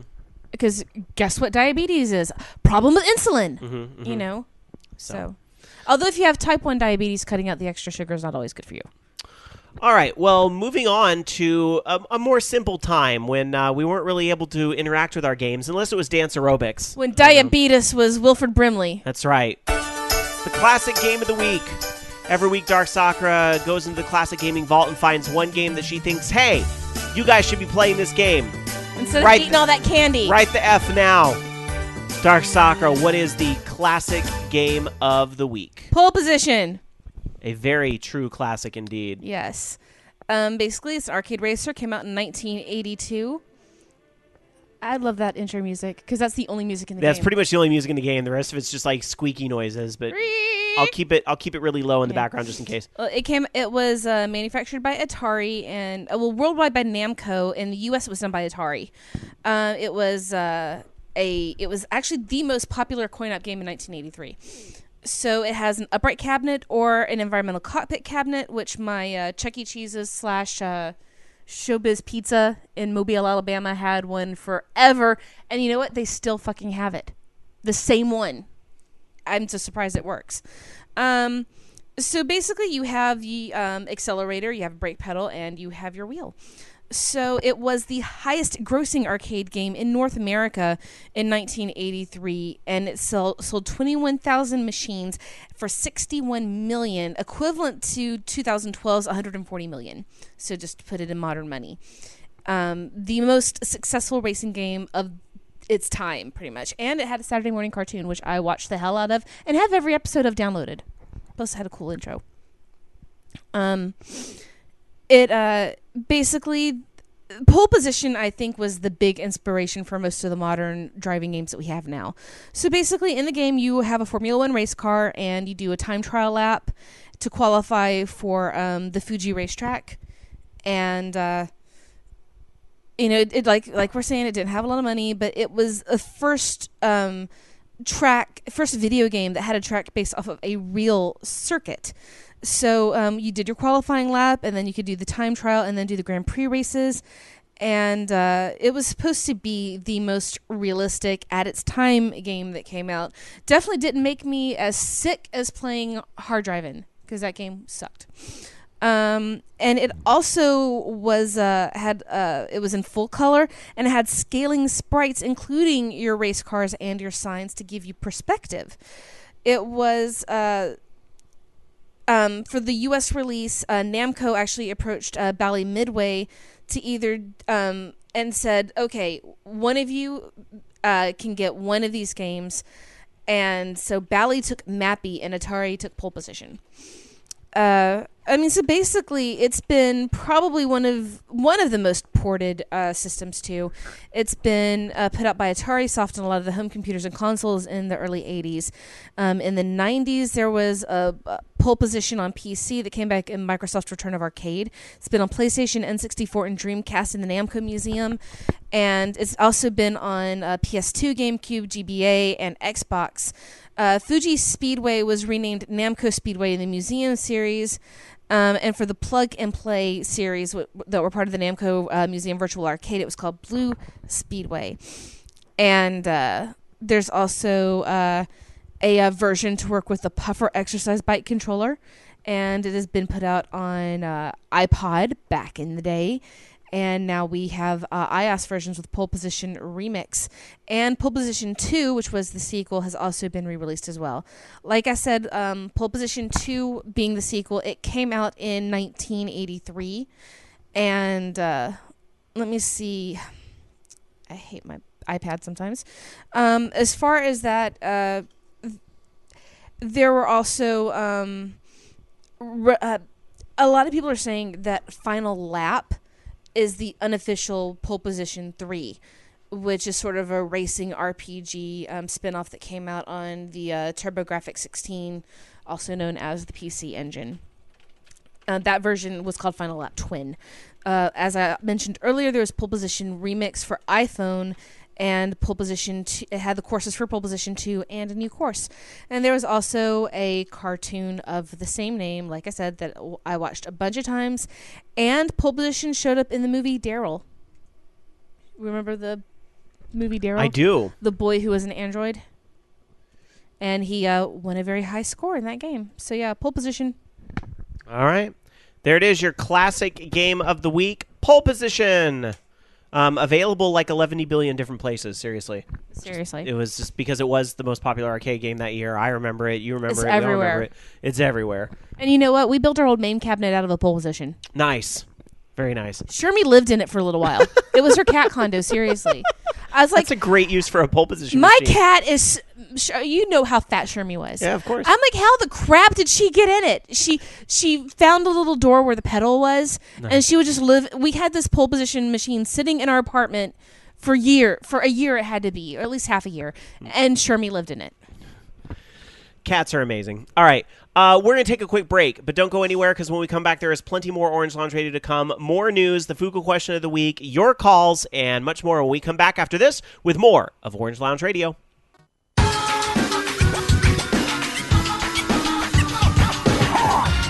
Welcome back, everybody, to Orange Lounge Radio. We are live with episode number 531, already in progress for this, December the 15th of 2013. And you know, since it is getting close to the end of the year here, just a big happy holidays from all of us to all you guys out there. Whatever it is you celebrate. Maybe your celebration's already over, like Dark Sakura's Hanukkah. Well, I live in an interfaith home. You are a Chrismica family. Yes. Which is fair. So we taught Julian about Hanukkah because he had to study for school.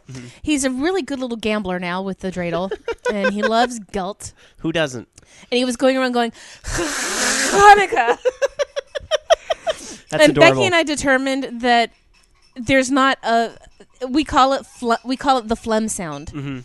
Because there's no real translation for phlegm sound from Hebrew to English, other than Hanukkah.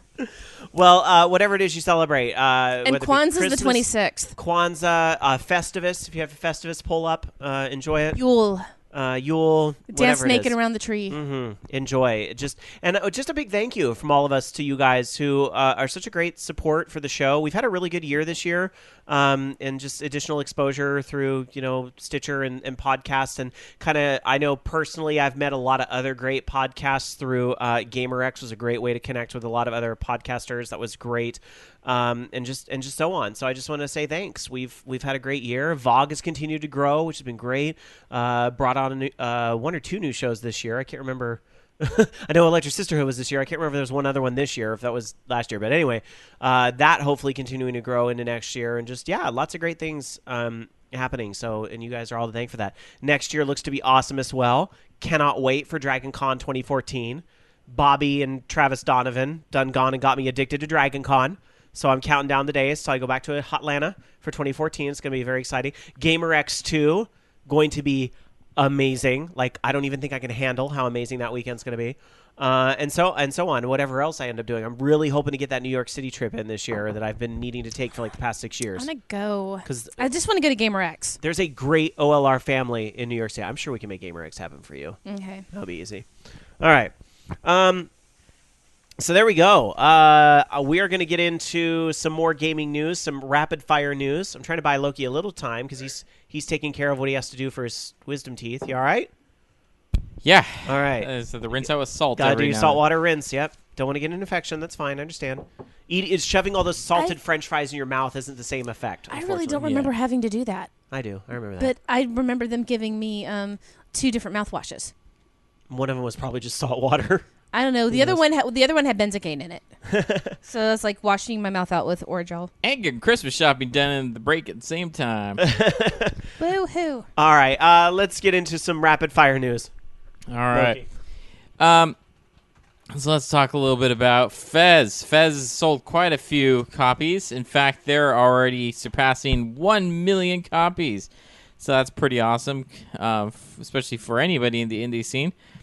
And to celebrate that, I'm not sure if they're releasing on any more platforms here anytime soon. It is on its way to Vita, PlayStation 3, and PlayStation 4. So soon, that'll be even more copies.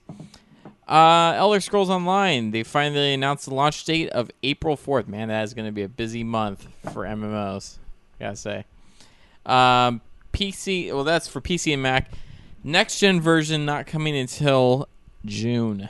So if you're hoping to get on the PlayStation 4 or Xbox One, you're going to be waiting a little bit longer.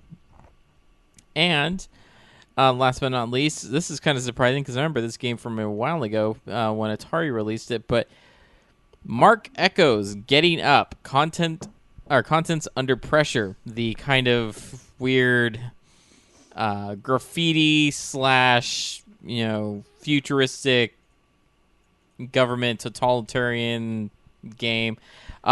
Originally, like I said, put out by Atari, and now, though, the rights have actually been snatched up, and it's been released onto Steam, so you can check it out.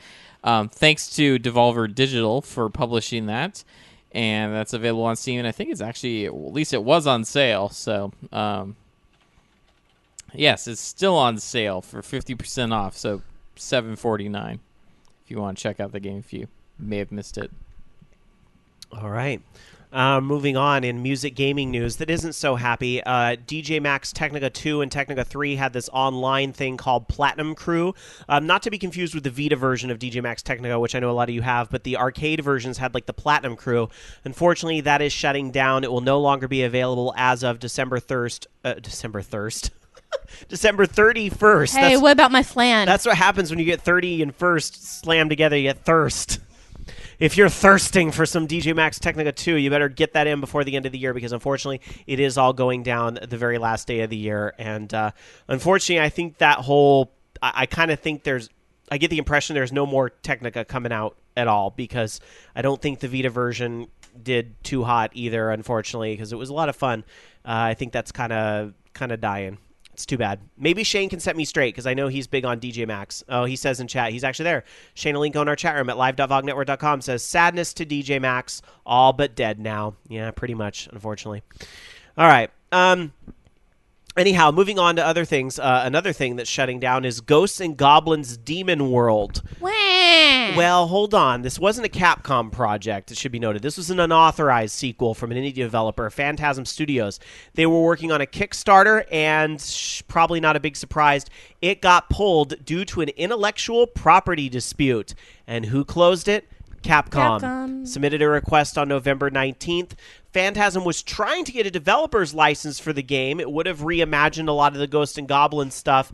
If for whatever reason they did not get the rights, they were going to rename it King Arthur. That's what they were just going to call it. However, it got shut down because I guess Capcom didn't really, it was one of those things where it sounded like they were just getting the impression again, they were going to do that after the fact. not before the fact, and Capcom didn't want the name of the game being used like that. So I can kind of see that.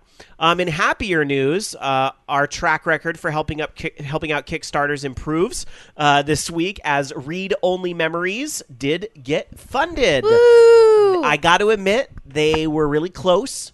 It was really down to the wire, but they did make it. So congratulations to Matt Kahn, who was on the show a couple weeks ago, as well as everybody over at Mid Boss Games that helps them out, because they did reach beyond their goal. They hit a final tally 64,378, and they were trying to make 62,000 to get matched by Ouya. But the good news is now they will be matched by Ouya. So yeah, that game is happening. So we're hoping that will be playable at GamerX too. So congrats to those guys over there at Mid Boss Games. Woot. Totally cool. Look forward to playing. Wow. Did you see the screen capture that Bob Coffey just put in chat? I did not. What am I yours don't load, do they? Yeah, what am I looking at here? Hi, I'm Wayne Brady from Nintendo. Wayne Brady. That's awesome. That's funny. Okay. Is that a gold shirt wearing? Yes, it is. Wow. Okay. Well, it's a gold letterbox. Oh. So, well, there is a Fable anniversary set coming out on February 4th, 2014. That's the 1080p HD version of the original Fable. So actually, it will be a good game. And it will also have launch day weapons and outfits pack. And when you get a loot weapon that is supposed to be pretty awesome. In other news, there is an officially licensed Mega Man board game that's on Kickstarter. And they're seeking $70,000 by January 19th. And it's already over 160,000, so people really like Mega Man. The core version is the 25th anniversary with 9 figures, 4 of which are Mega Man, 4 Robot Masters, and 1 Dr. Wily. And that's a $70 packet. And then for $140, you get a deluxe version that adds Time Man and Oil Man, and 40 card player decks and individual Robot Master game boards and dozens of token pieces. So good for them. And another cool thing, and this is actually thanks to my hubby who gave me this bit of news while I was trying to work last night.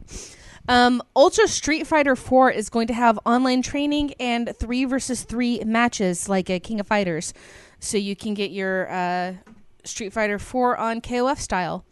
I am just looking forward to doing my Final Fight team of Andore, or Hugo, sorry, Poison, and Guy, right? Yeah, Guy. I think Guy's in it, isn't he? Yeah, Guy's in it. Yeah, and Guy, because that's my team. Hagar's in it too, isn't he? I don't remember about Hagar, but I know Cody and Guy were in Super Street Fighter 4. They were some of the characters added there because I love playing Guy because he was my guy in Final Fight.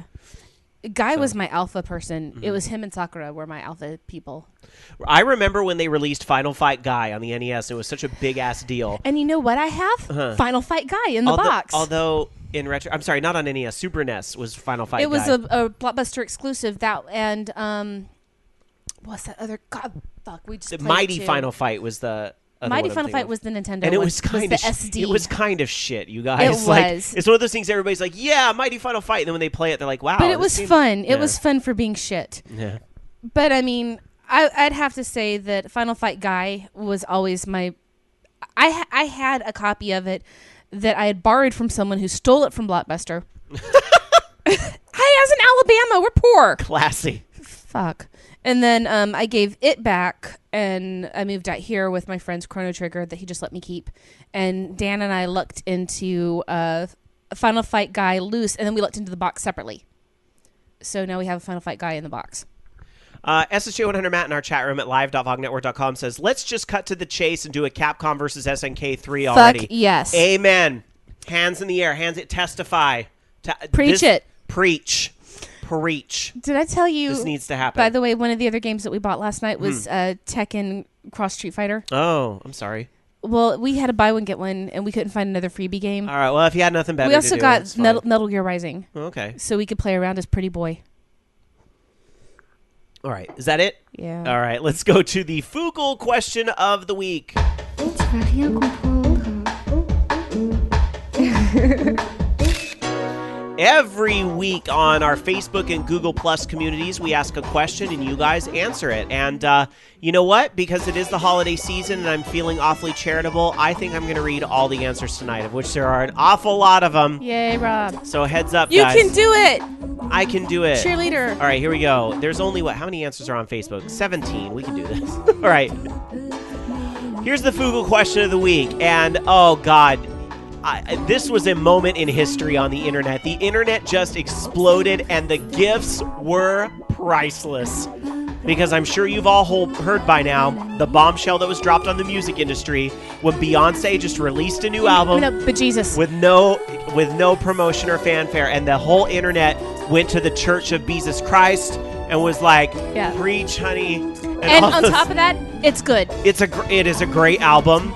And it's just, like, I think my favorite thing that came out of the whole thing is that GIF where she just, like, Beyonce goes to the table and she just swipes all the albums of, like, Katy Perry and Gaga and Miley and everything just right off the table. Although I will say this quickly, tangent, sorry, apologies, but I hate this shit where we keep pitting women against each other and, like, there's only one women diva.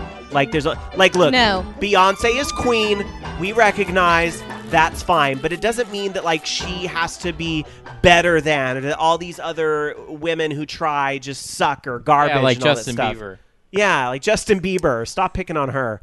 Yes, exactly. All right. You know, You're so awful. but you know what? VH1 had that whole divas thing for a while. Remember? Yes. That was cool. Remember when they would all come together at the end and sing, like, they brought out Aretha Carole song? King. Yes. At the end, Yes. and everyone tried to out diva Carole King, and you Yes. don't out diva Carole King. I'm Yes. sorry. Now look, On her song. Although I understand, like, Beyonce just fucking out diva'd them all. She just walked into the room, dropped the mic, and left. Like, I get it, but you know, Because she's bejesus. I think we should support all talented artists. And whatever I you also may just like that her album is called Beyonce. Anyhow. So all that aside, Shane is blowing up in chat. I'm so sick of her. So sick. And it's a fucking huge album. I went back to check how many. What she did though, she Well- did was unprecedented. 400,000 copies sold. That's like Gaga and Britney combined. There's like not just all the music, but she's got videos out for Yeah. half the stuff on the album. All of them. Yeah, and that's and it's on. good, and they're good videos. Anyway, all right, look. Okay, so anyway, Moving on, sorry. But here's the thing. You're like, what the fuck does this have to do with gaming, Rob? Didn't Beyonce sue a video game company? Yeah, yes, I'm she just did. like, huh? Yes, she did. But here's the point. The gaming community this is no stranger to us. Like, we see this all the time, right? They come out in E3 and say, hey, if you want to get this today, you can. Like, what? What are you? Red Entertainment. We need to stop all this woman on woman fighting. We need woman on man fighting. I'm going to see Beyonce take out Nickelback for good. I think everybody wants to see Beyonce take out Nickelback for good. I would like to see it, like, freaking, I don't know, Celine Dion can take out Nickelback for good for all I care. All right, anyway. So the gaming industry is no surprise to this. We see these "it's out today" announcements a lot.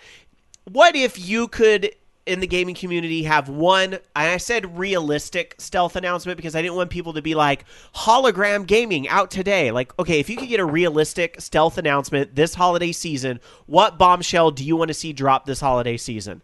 So here we go. Coming up first from Jimmy B, who I think, honestly, he got 5 likes on this post, so I think he kind of has the winning answer here. But Jimmy B over on Facebook says, Half-Life 3 pops up on Steam on Christmas morning. Internet explodes. We're praying, everybody. Prayer circle, let's all form one. Half-Life 3, that would be the bombshell I'd like That to would see. melt Steam. That would melt the internet. Are you kidding? Which is ironic, Steam melting. All right. Jeremy J, our buddy from Koopa Club. Hey, Jeremy J says, I'd love to see Game Boy Advance games appear on the Wii U eShop all stealth-like, specifically Metroid Zero Mission. But yeah, that's a good realistic prediction. More Nintendo making more money off of old games. Absolutely. Degenerate Johnny says, I want Rockstar to announce that Grand Theft Auto 5 is out now for the Wii U. It's current gen, so making a port shouldn't be a problem. Plus, you can use the touchpad screen to help navigate throughout the city as well as play around with the iFruit app while playing GTA 5. Sorry, Loki, but I had to speak my mind. Why did he have to apologize? Would you be offended by Grand Theft Auto 5 on the Wii U, Loki? No. All right. It would be kind of awesome, actually. He's right. The whole integration with the app would be pretty cool. For the record, Huh. back to the Beyonce versus Nickelback thing. Mm-hmm. While I think Beyonce could take Nickelback, I think Rush could take Beyonce. All they had to do is have Neil Peart drum on her head. Anyhow, moving on. Our buddy from Pod Culture, Brad, says PlayStation 3 and Xbox 360 emulation on the new consoles. Don't think that's going to happen, buddy. Sorry. It's well, the PlayStation 3 would be a lot closer because of the Gaikai technology. That's possible. Xbox 360, I don't know. I mean, Microsoft will do it maybe if they can, but we'll see. Fabrice A replies and says, easy. Sega launches a new console. Why not stick to the classics? Robert K said, the rumored to-be-finished Shenmue HD is released on Xbox Live Arcade and PlayStation Network in time for the in-game Christmas festivities because sailors and I need hope. Robert K taking a game of Lucky Hit on his gander there, so good luck. Codeman says, I would like Nintendo to announce a new Mario Galaxy. I literally went crazy when I played the game for the first time. I think a lot of people would like to see a new Mario Galaxy. Fifth Dream says, is Fallout 4 realistic enough? Final Fantasy 15? Probably not, but it would be cool if Sony suddenly updated the PlayStation 4 with CD, MP3, and streaming media support. A firmware update. That could definitely happen. Elliot B says, I could ask for a new Metroid Prime or Guitar Man, but I'll go with something a little more realistic. Heists in GTA 5 Online. Launching the online mode without a decent selection of co-op missions was very silly. Even the fighter jet death matches are getting stale. Rockstar, throw us a bone already. You agree with Elliot, Loki? You want to see some heists? Heists would be fun, but I don't think it's necessarily getting stale. But now that they have all these content creator things, it'd be cool to do your own missions, or make custom game types and stuff. Xiao responds and says, Capcom releases a new good Mega Man or a new 2D Metroid from Nintendo. Daniel T says the announcement of Virtual Console cross-buy, followed by a one more thing announcing the availability of, as Jeremy said, select Game Boy Advance titles, or in my dreams, DS and GameCube titles would make me fanboy so hard. John from Critical Myth, our pals over there, Mondays 4 o'clock Pacific on VOG, says Final Fantasy XI free to play on PS Vita 24th December 2013. I think Loki would like that very much as well. Blood Drunk replies and says, Steam Holiday Sale Day 1, Half-Life 3 status available now. Gaben moves forth and ascends to godhood as the father and savior of gaming and ends this holiday season console wars as PC becomes the definitive master race of this generation and the next. I feel like that response should have been read to duh, duh, duh. Or dun, dun. in the Howard Cosell voice. Yes, but don't expect me to do that when I'm sick. You all know my impressions are not very good. Jennifer L says, I would love the next generation of Pokemon to come out all stealthily. Kids around the world would panic. I don't think Pokemon games are capable of coming out without hype, but that would be really funny to see happen. Raginator says, as totally unrealistic as it may be, I'd say that for the Steam winter sale, everything is completely and utterly free for a certain period within the sale. It's a pipe dream, yeah, but one can dream, right? Maybe a Valve game will be free. I mean, they did give away Portal at one point. You never know. There might be a Christmas gift or like a Christmas reward for participating in the sale. That happened before once, too. I think that's how I got like Alien Swarm 2 or something like that. Or, yeah, one of those games. And lastly, on Facebook, our pal Delvin from Video Game Realness, which is a really fun podcast out of Canada. Delvin replies and says, some kind of major Wii U release that that none of us saw coming. Not Star Fox or Metroid, like something no one is expecting. Then we might have Spanish Inquisition the game. Then we might have a bit more restored faith in Wii U and say they knew what they were doing all along. Sadly, I think Wii U needs the fanfare to kind of get their investors rallied up a little more, but I'm going to hope. I'm going to form a prayer circle with you because I would love to see that happen on Wii U as well. And shut them haters down. Shut them haters down. All right, a few comments from Google+. Redditainment says, price drop on everything. Xbox One, PlayStation 4, Wii U, PS3, 360, games, accessories, everything reduced in price. Also, I'd like a pony. Okay, Jamie. That was a very Jamie answer. But I was trying to reply something Ron said about PC will never become the master race for gaming. All games will be nerfed to console standards. Not quite so. Because there's some people that refuse to leave Mac. Don't forget that. All right. Anyhow, as far as Xbox One and PlayStation 4 and all that goes, 2014. It'll be a belated Christmas gift for entertainment. Belated. Act Deft says a secret Nintendo Direct this week. Before we sign off, we would like to gladly announce that we're releasing F-Zero Universe, a new installment on the beloved F-Zero franchise with HD graphics, online play, and a new customization mode so you can change your machine however you like. When's it going to be released, you asked? Right after this Nintendo Direct is over on the Wii U eShop, and a retail version in January. How's that for a bombshell announcement? Well, I came. That's exactly what I'd like to hear. Rob. I came over to the computer to place my pre-order. That's what I meant. Nothing Okay. dirty. All right. So we don't have to call your mom. Sam H, please don't. Sam H says Uncharted 4 available today. Colin M says Shenmue 3. Chalk another Shenmue answer up there. And lastly but not leastly, Tech 2030 replies and says a new all hand-drawn 2D Metroid game for Wii U or 3DS would make me the most excited. There you go. Love those answers. Thank you guys over on Google Plus and Facebook. Our Fugle question of the week. I did read them all. I was in the holiday spirit. Wanted to read them all. I like hearing people's fanboy dreams. What about you guys? Anything you would love to see the stealth announcement that comes out? I don't know. I was replying to chat room. That's all right.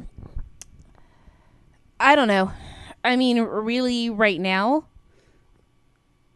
I don't know. I really don't know. I guess I would go with the Half-Life thing, because that'd be pretty awesome. Just the Half-Life. Okay, we're done. Bye. The one thing I want more than anything, dear Jesus, for your birthday, I would really like more than anything to see, after all these years and all this hoping, Remember, pray to bejesus. and all this praying, Oh, Beyonce. dear Beyonce, may I please have the Guardian Legend on Virtual Console? Yes. Can I get an amen? Yes. Or Please. a true sequel. I will take what I can get. And if I We can at least need get a the Guardian Legend variety game. Compile needs to rise from their grave and not game. do Rise any more, from your grave. and not do any more Puyo Pop. We need more Guardian Legend and more Compile shooters. All right, and Loki. I don't know. I'd go for a new DDR. He's just keeping it simple. I just want a new I mean, DDR. because that would be shocking. Like, hey, we're gonna I do a would new like- DDR game. Really? What? It's only shocking if it's good. I would like for our Roseville Golfland to magically have a 2DX machine again and not get rid of it. By the way, Scandia is gonna get a 2DX machine probably. What? Well, you may remember the guy that runs Shawnigan. You know, Shawnigan. He has this wonderful arcade In his garage? In his I've heard garage. about Well, it, it's yeah. also at the drive-in too. No, There- I ran into. He works at Scandia. Yeah, he's picking 3 of his machines to bring in there. One of which is a 2DX 20, I guess, or whatever. Yep. We actually randomly met while I was Poppin' playing music. While I was playing some game over there, one of the shooting games, and we just started talking about his machines. I would love to get that guy on this show if he's here locally. He's on my and- Facebook. He's in SAC. Yeah, get him. He's- Send him a I'm a Facebook message. buddies with him. Get him Sure. on the show. All right. Okay, Shane is sending me a private message in chat because apparently I skipped his answer, but it's because you answered late, you jerk. But our buddy Shane from Horde House says, I want a stealth announcement for F-Zero for Wii U and 3DS in the same style as the ACGX versions, and then unlockable GX versions in both the Wii U and 3DS. And Jack Levin's theme making a comeback because it was the best in GX. That's an Yeah. awfully tall order, but I would love to see that. The current. Oh, I'm sorry. Go ahead. No, you first.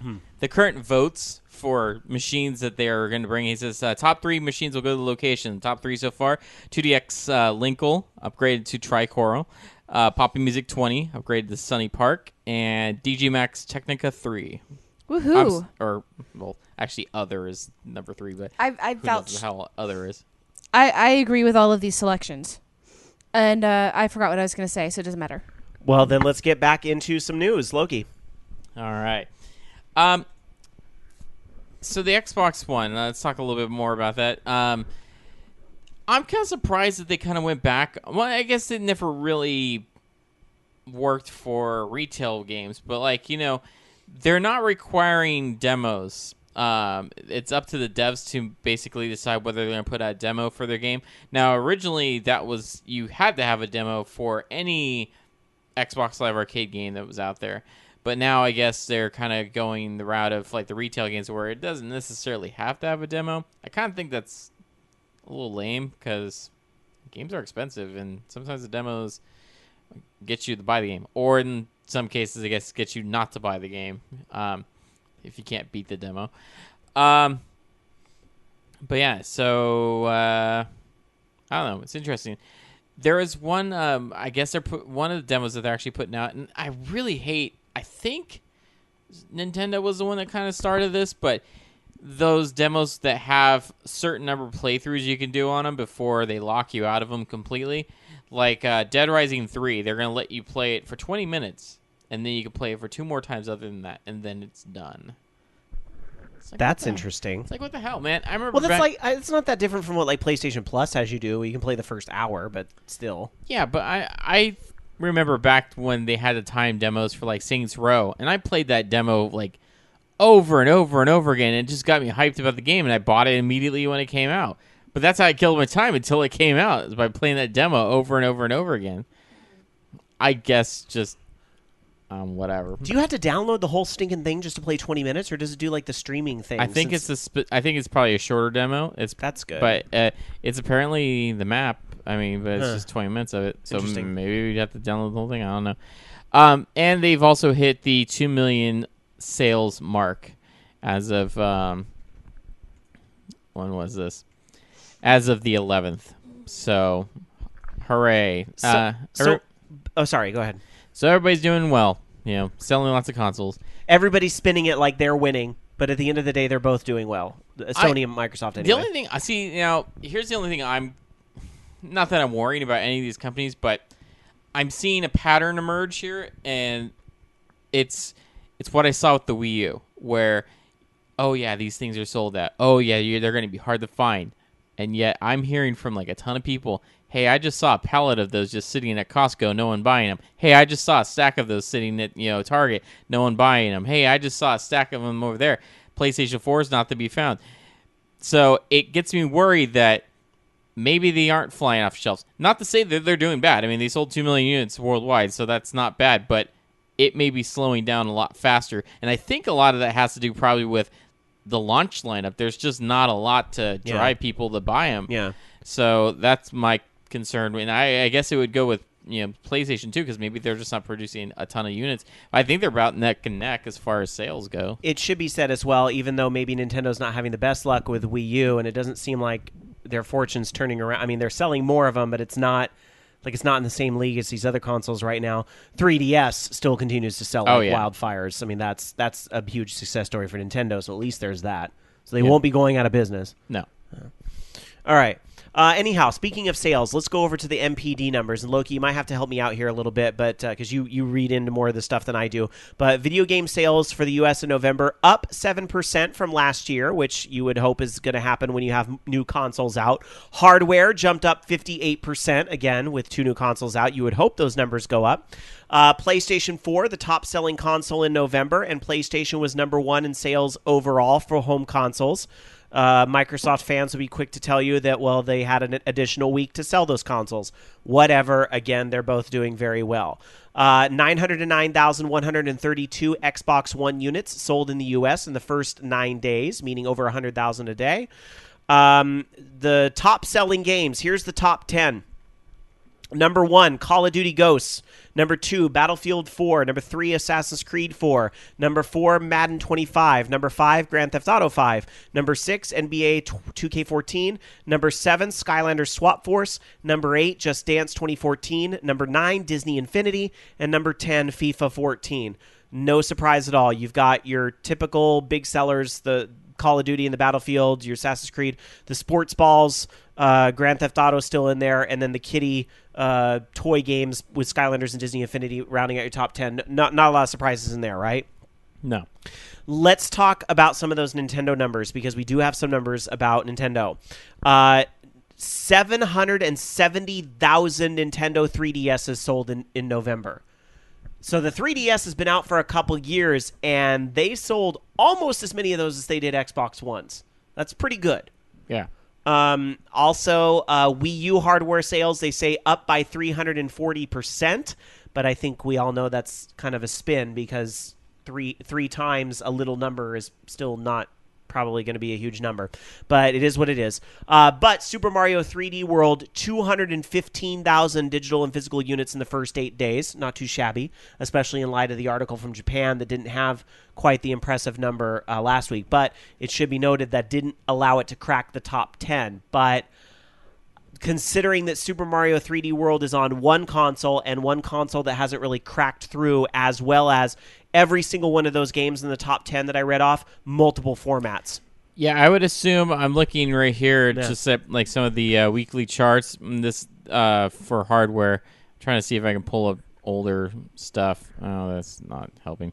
Anyways, for hardware though, like for example, the week of the 7th, that would have been a week ago. Wii U moved 72,000 units in North America, and the 3DS 244,000. So, kind of give you an idea. When they're saying 700,000, you're probably looking at maybe 150,000 units of Wii U. It's not bad. I mean, it's good. But again, it's one of those things where it's like it's not going to bankrupt the company, but it's going to be very interesting to see what they do in 2014. Like, is Nintendo going to stick with it? And I kind of think they're stubborn enough and they believe in it enough that I think they're going to stick with it. I'm not sure what they're going to do to sell more, but I think they believe enough in Bayonetta and Smash Brothers and whatever Zelda or Mario game they have hidden up their sleeve for holiday 2014. Mario Kart next year is going to be huge. I think they believe enough in those that they're gonna still try. I hope it turns it around for them, because if Mario Kart or Smash Brothers can't move units, then they're going to be in trouble. There's some people saying that Nintendo will announce a new console at this E3. No. That's way too soon. Internally, are they having that dialogue? Probably. But I don't know. It's going to be very interesting to see what happens at E3 this year for Nintendo. So. They seem to be pushing themselves into that outside of the regular release stuff, Yeah. Well, it's just disappointing you're not seeing the third-party support's just not there. I mean, they're going to be showing stuff on screen. They're always going to say that they have the third-party support, but they don't have full third-party support, and that's what's really hurting 3DS does. Not necessarily. There's no EA 3DS games anymore. Oh, wow. Okay. Yeah, they've completely cut them off. But still, they have plenty of stuff on 3DS keeping it going, There's plenty of stuff on 3DS. Yeah. And that's when they speak about Nintendo partners and not just like 3DS and Wii U separately, you know what I mean? So... Yeah, because EA's not supporting them on any of the platforms right now. Zebediah the Messiah in our chat room says Mario Kart Wii U bundle, and I'm in. And I think that's a guaranteed from Nintendo. If not, Costco and Best Buy and all that, they're going to have their bundles. Absolutely. YYR says Smash Brothers usually sells consoles, but I think the biggest threat to Smash selling Wii U consoles is Smash for 3DS.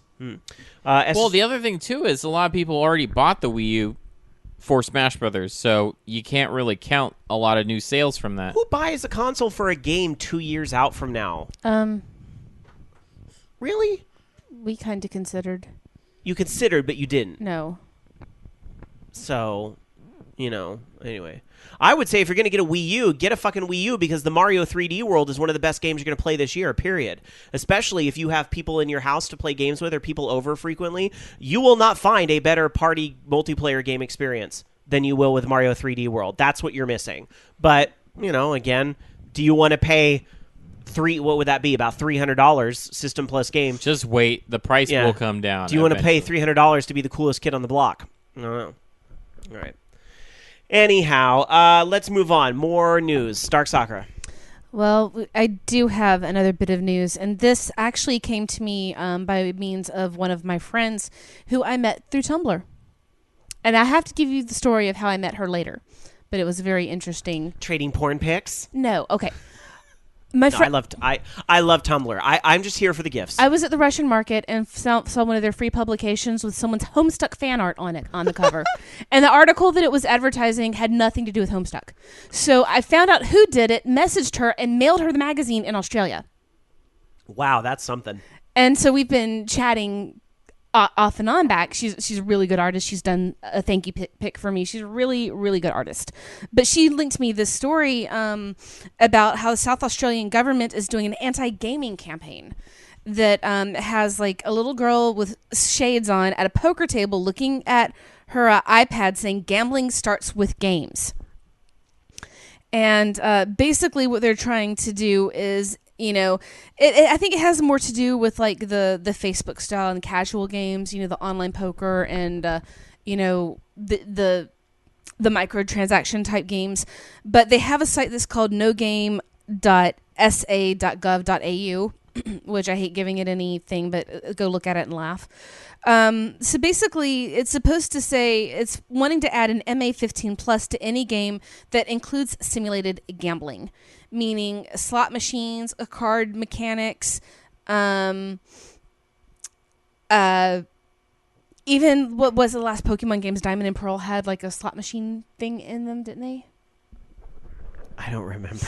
Or, any game that has some kind of variety of anything that could be, construed as a gambling. So they're trying to get this bit of... Is pachinko considered gambling? Because Nintendo Land has the pachinko in it. It's totally gambling. Well, I mean, pachinko technically is gambling. It's just... Final Fantasy X-2 has, like, Casino Land. Well, I mean, look at Sonic the Hedgehog 2, Casino Night Zone. Which was, like, the best zone in the whole game. I know, right?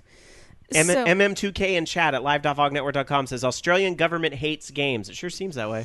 Well, Ron Curry, who is the CEO of the Interactive Games and Entertainment Association, has gone out saying that the view is supported by the fact that there was no consultation with an industry lead in the lead up to this policy announcement and the subsequent awareness campaign, meaning that they haven't even reached out to work with the companies. They're just going on a broad generalization. And, the way that this was linked to me is, have you seen this fuckery? I mean, that's not exactly what, how she said it, but it was pretty much the same thing. And she was going on to explain how there's a lot of revenue in South Australia comes from slot machines. There's a big problem with gambling because, and I believe they're called pokies there. But we're blaming games for that? Out of curiosity, I wanted to know, because right here in the States right now, everybody's talking about mega millions because the lottery is up to like $500 million. Even I'm buying a lotto ticket. That says something. I usually don't pay the idiot tax, as my mom calls it. You going to pay the idiot tax, Rob? When you buy the lottery tickets, you're an idiot. But anyway. Yeah, she wouldn't be saying that if you want. Yeah, exactly. When I win and we see what home she gets put in. We'll see. Idiot with all this money. Let her retire in Boca. Well, as she also says, it costs $1 to dream these days, doesn't it, Rob? Anyway, the reason why I bring that up is I was curious, does Australia have the lottery? And because I don't know much about the culture there, does Australia have lottery? Maybe some chatters can set me straight. I don't know if we have any Aussies in chat tonight, but I'm looking at Wikipedia, which I always love to go to look up information. It looks like there's some different types of Australian lotteries, kind of depending about where you are. There's TATS has a lottery in Victoria, Tasmania, and the Australian Capital Territory and the Northern Territory. And then there's some state-owned, including the South Australian lotteries. So the reason why I bring that up is like, well, okay, wait a minute, wait. The government has a sanctioned lottery system, yet we're going to pinpoint video games as don't play games because it'll lead to gambling. Like, okay, well, and this is the other thing too, and that it's actually caused, and just going by what my friend told me, and she linked me to quite a bit of information, is that they're apparently when they brought in the slot machines, and I think she called them pokies. Like poker machines or something. But she said that they've actually been instilled in a lot of bars and public, in pubs, and have replaced like live bands playing and other things because they do bring in a lot more money. And you don't find as many, just, I guess, cultural events. They've all become these loud places that attract an unfavorable element. And it's caused, there've been political parties formed to get rid of the legalized gambling. And so if people are having such a big problem with it to the point that they're trying to censor games to prevent that, why don't they just pass the legislation and get rid of the machines, or else regulate them a lot harder than they are now? Here's the other side of that. They get a lot of money from those machines. They get a lot of money from those machines. It was like in Mississippi after Katrina, because they didn't want the casinos on Mississippi soil, so they were on barges.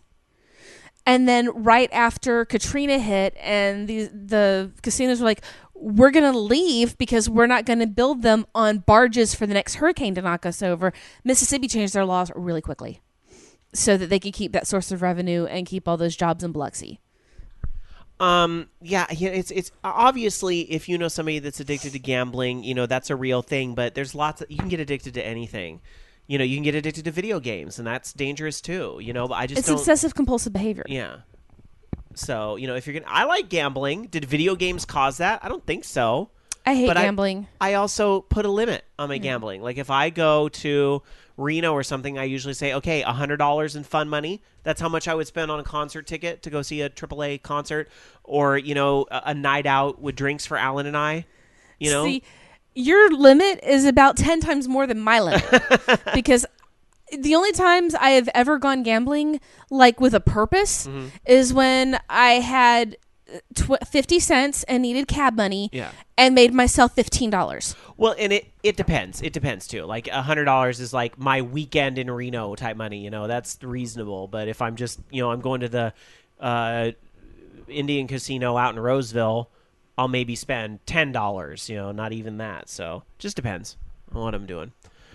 YYR in chat says gambling video games might cause gambling. Well, but I don't know. Like it's just weird for me to say that, because they played it in the game, they got addicted to gambling. I mean, if they were wired for that anyway, wouldn't just playing gambling kind of get them into that? It has to do with, and this is, I kind of have a problem with calling certain behaviors an addiction, except they do give that same sort of chemical response. So in that case, you're creating your own drug by performing the action.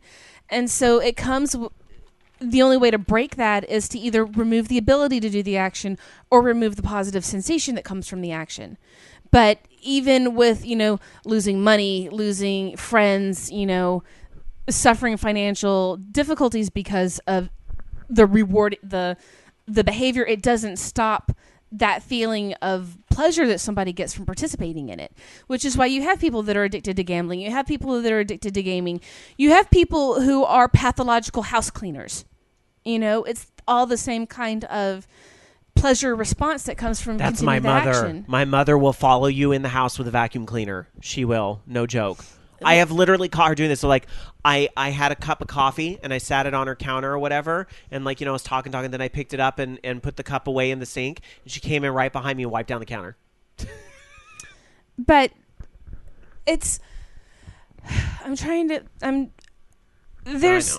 And for a lot of people, I'm trying to get back to what I was trying to say with this, too, is that instead of treating the enabler being the gambling or the gateway, as they're calling it, the games that have the gambling element, they need to treat the behavior addiction. You shouldn't penalize a whole group for something that's a problem of a handful of people. Well, if you or someone got addicted to gambling and video games are to blame for it, we'd love to hear from you. Mailbag at orangeloungeradio.com. Meanwhile, back into the news, Loki. That sounded like one of those advertisements for Ricky Lake or yeah. something. Call 1-877-GO-RICKY. Did your drag queen That dad beat you when you were childish? If so, call us now. That show is such a fucking train wreck.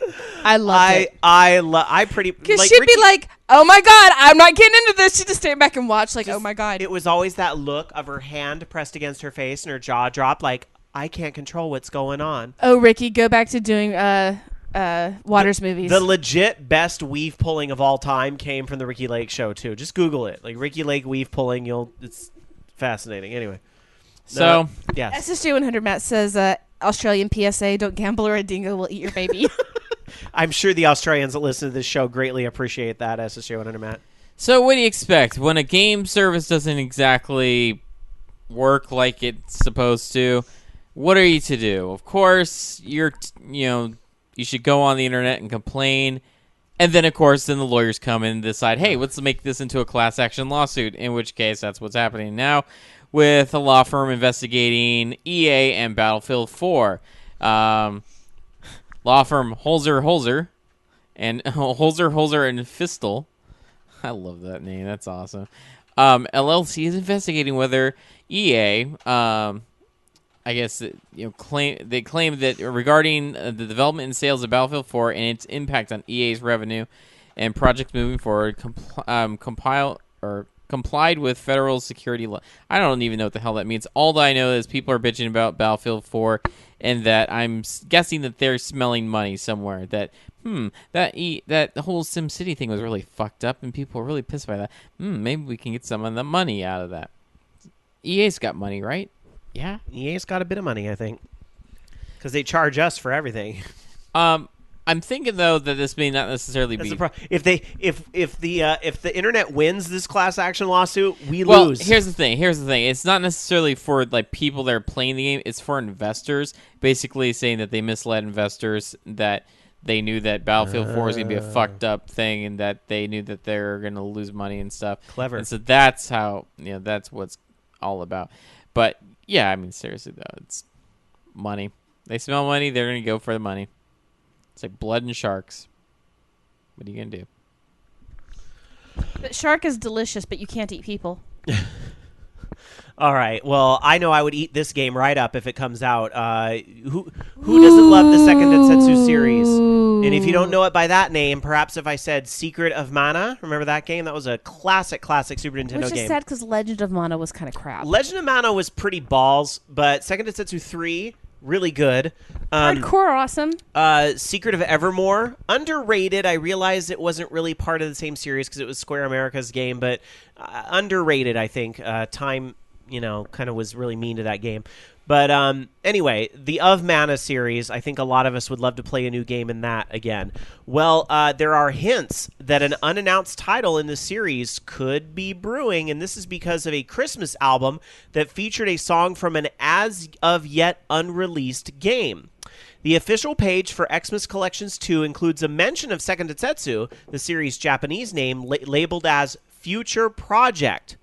Now, could this be Circle of Mana? Circle of Mana was a Japanese release on iOS and Android devices, which is very strange that we don't have that here yet. I'm pretty sure it's only a matter of time before that's translated and comes out over here.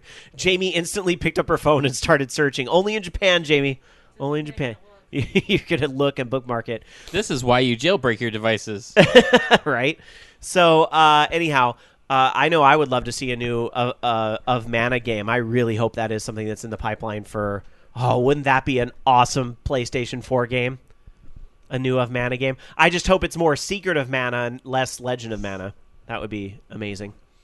So, Dark Sakura, Loki? Do you think there could be any truth here, or do you think it's just Circle of Mana? I need new pants. All right. Let's move on to the mailbag. Dark Sakura, unfortunately, will have to put her phone down to find the game that she's not going to be able to find. And we're going to go to the mailbag. All right. Every week, you guys email us mailbag@orangeloungeradio.com, and Dark Sakura is going to dive into the mailbag head first and find an email that she thinks, hey, this one's twitching. This one should be read on air, because if I don't read it, we'll get another email next week chewing me out. All right. Okay. Only a couple emails this week, right? Just one or two, right? 3. Oh, 3. Okay. So let me get this straight. You guys do a video game podcast, but you couldn't be bothered to actually watch a video games award show. However, you were able to do a little Monday morning quarterbacking and bash the show none of you watched. Wow, I didn't bash anything. I watched the live stream, and it was better than the usual shtick you see in award shows. Instead of making a big deal about the subjective superlatives of best this and that, the show is bringing gamers the previews of upcoming games, something all gamers are normally excited to see. And bashing Joel is just mean. He was hired to do a job, and I thought he earned his pay. Calling him transphobic was unfairly judgmental, considering you didn't watch the show and everything you heard about it was taken out of context. Hey guys, you do have a right to your opinion, but next time do your homework. You do a video game podcast. It seems a little odd and disappointing that not one of you took the time to watch the show. Again, wow, sincerely, Narc. I don't remember saying anything about the guy because I didn't watch it and I didn't have anything to say. I didn't watch it, and I was recanting things that I read across the internet. I know that people were offended at some of the things that Joel McHale said, whether you weren't or not. Other people were. I don't know. I thought I was defending him, but that's just me. No, you know what? This guy's welcome to his opinion, but I kind of have a problem with because I didn't. He says because you guys have a video game podcast, you should watch this show. No. Why? If it's something I don't care about watching, I don't have to watch anything. I listen to other independent podcasts that do their award shows, and I'm curious what they have to say. People like, you and me that do their own shows, and I read websites. What makes this any more or less of a deal than those? That was not proven to me in the email. The only thing I heard in there was, they have previews of new games. Great. I did look at all of those on YouTube after. Yeah. And if Joel was so great, why did they excise him completely from the TV version? And I watched part of the show, and I can't watch the whole thing because I had things to do that day, but I did catch part of it, and I commented on the part that I saw, as well as the recaps I saw on YouTube, which I know were cleverly edited together. If I was going to be perfectly honest about it, I've been so busy with school and other stuff, I actually didn't even know it was on. So, like I said, I have my feelings about what I've heard from that, but I don't care either way. If you play a musical instrument, are you required to watch the Grammys? No. If you make home movies, are you required to watch the Oscars? I'm just kind of throwing it out there. It's like I'm challenging because obviously this guy puts VGX up on a pedestal, and which is fine. You're allowed to do that. And maybe we were too harsh on things. Well, I think his criticism is that we're criticizing the show, yet we didn't watch the entire show. Mm-hmm. But, oh my God, if I had to watch that entire show, I'd be tearing my hair out. Because it was slow. It was very slow-paced. And I just don't want to do that. I was trying to explain two things last week. One, what I heard everybody else saying, because, of course, I'm going to kind of, say, this is the feeling I was getting. And I read this person's blog that was very upset over the joke that Joel McHale said, because this was a transgender person themselves that was very upset at the joke. So, I was going to communicate that, I heard some people were pretty pissed off at this joke. And then I'm telling you why I don't watch it, because I don't see the reason to. And it's not like I can sit here on a video game show and just flat out say, which is the honest truth, that I didn't care about the fact that there was an award show. I didn't care who won, and I didn't care about watching it. That doesn't make good radio. Yeah. I love video games. You, the emailer, love video games. The chatters that are here love video games. Dark Soccer and Loki love video games. That is why we do a video game podcast. End. For the record, I really didn't care.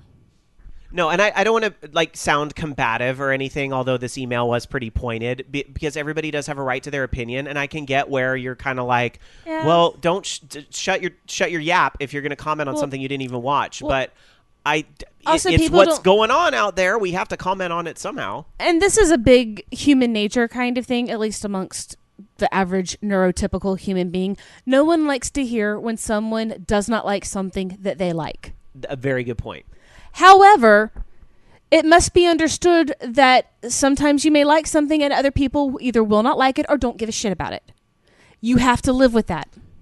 You wrote that article on Vogue this week all about Homestuck, which is something, to be fair, that's something plenty of people have judged without really looking at it themselves. Would that be accurate to say? I'd say so, yeah. And that could be plenty because some of the cosplayers have been boneheads, and you touched on that in the article. Mm-hmm. And so, sometimes it's people giving it a bad image and so forth. So, well, when I was looking for graphics, because I wanted a good background to do the banner from, I actually found a write-up by a mother who had just thought it was the crap. She wasn't interested in it. She thought it was corrupting her kids, and then actually took the time to sit and go through the entire thing and ended up loving the story. I mean, a mom probably in her 50s ended up really liking it. And, already a sci-fi fan, found things that she could relate to in it.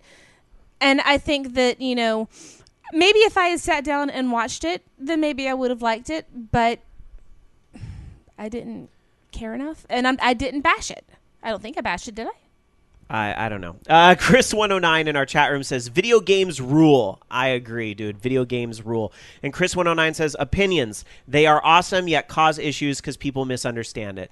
You know what? I'm going to say thank you for the email, and I think if people think we need to be called out on something, then do it.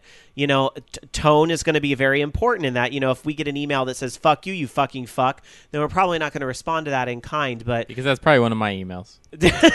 But, well, it goes back to that Facebook comment from a couple weeks ago. You know, as long as you do it respectfully, we'll give you...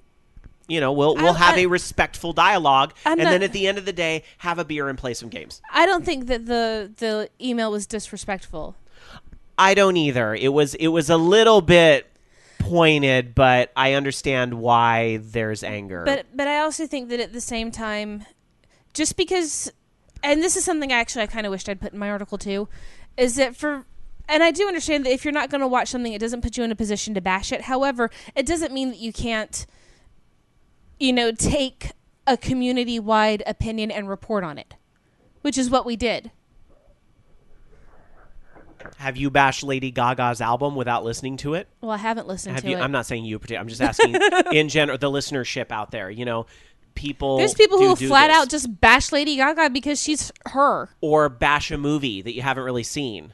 Or, you know, bash a musical you haven't. Or bash Nickelback because it's cool. Well, okay, let's be real, though. Yes, I have heard plenty of Nickelback, unfortunately, and all that's just... I think we can all agree Nickelback sucks. All right. Next email, sorry. Season's greetings and salutations, OLR. I love when people say that. You know what movie that line came from? Heathers. Oh. Greetings and salutations. I love Heathers. That movie is great. Need to watch that. Had Shannon Doherty in it. She was awesome. Mm-hmm. So was Winona Ryder. I love Winona Ryder. I want her to be my sister or something. When Winona Ryder showed up... My dream family is like George Takei as my daddy. And Winona Ryder as like my Betty cool White is older your grandma. sister. Betty White is your grandma. Betty White is my grandmother. Mm-hmm.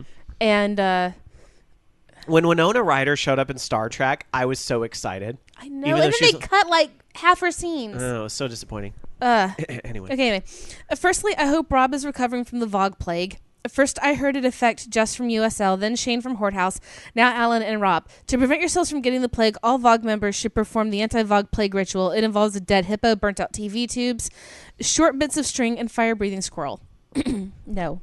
I feel a lot better today than I did yesterday. I don't have a temperature, and I'm not like congested in the head. It's just I have stuffiness. But I'll be back to work tomorrow. It just sucks to be sick on a weekend when I had social stuff planned. Anyway. I love everybody in the chat. Chris went, and I know they really suck. Anyways, the reason I am emailing you all is because this week has been a significant week for my mobile gaming. For the past few months, I've been playing a mobile game called Jurassic Park Builder. It's basically your run-of-the-mill sim game involving filling your park with dinosaurs and leveling them to create cash. This cash can be used to expand your park, place buildings, and deck out your park. This week, I was taken aback with the game's recent update, which integrated a dinosaur battle arena. This arena allows your dinosaurs to battle against the AI's dinosaurs, and soon it will integrate multiplayer into this battle system. This new update has totally changed the flavor of the simple management simulator into becoming a strategic Pokemon-like fighting game only with dinosaurs. With that being said, have you ever encountered an update on a non-MMO game that changed the very nature of the original game? How did you feel about those changes? Not so sincerely, Degenerate Johnny. That's a really tough question because in this day and age, I mean, we're used to the whole patching and things like that, but like, you know, that's something new in the past 10 years where games are updated like that and changed like that. That's only new since iPhone. I honestly can't think of anything. I know one. Mortal Kombat 2. Yeah. From the beta versions to the new ones because you lost your infinite combos as they tweak stuff. But Ooh. Luminous on the iPhone actually made it playable because the first version was awful, but then they actually changed the control scheme and it's actually playable. Mm-hmm. That was a big one. Let me say this, though. I'll answer the question with this. So I'm going to take it a slightly different direction. Sorry about it.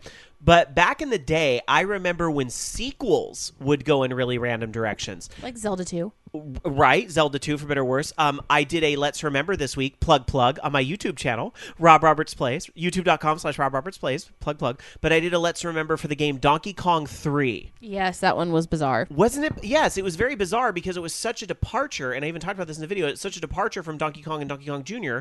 because those two were platformers. Although I think it had more in common with Junior. Well, Donkey Kong 3 was a fucking shooter game. Yeah, but Disguised as Donkey. It was with the Donkey Kong skin on it. But the otherwise look of the game, I think, had more in common with Junior. Except for the fact that the aesthetic was the same. Stanley disappeared, never to be seen again, except in obscure references in Smash Brothers. I mean, and I think was in a Game & Watch game, but that's really it. But I think about, like, back in the NES games, sometimes sequels were really radical departures from the original games. Absolutely. Even, like, Castlevania 2 really played... I mean, sure, it was still the whole, like, jump and whip and all that type of stuff that the first game had. But what a terrible night for a curse. But the first game was more of an arcade game, where the second game was more of an adventure...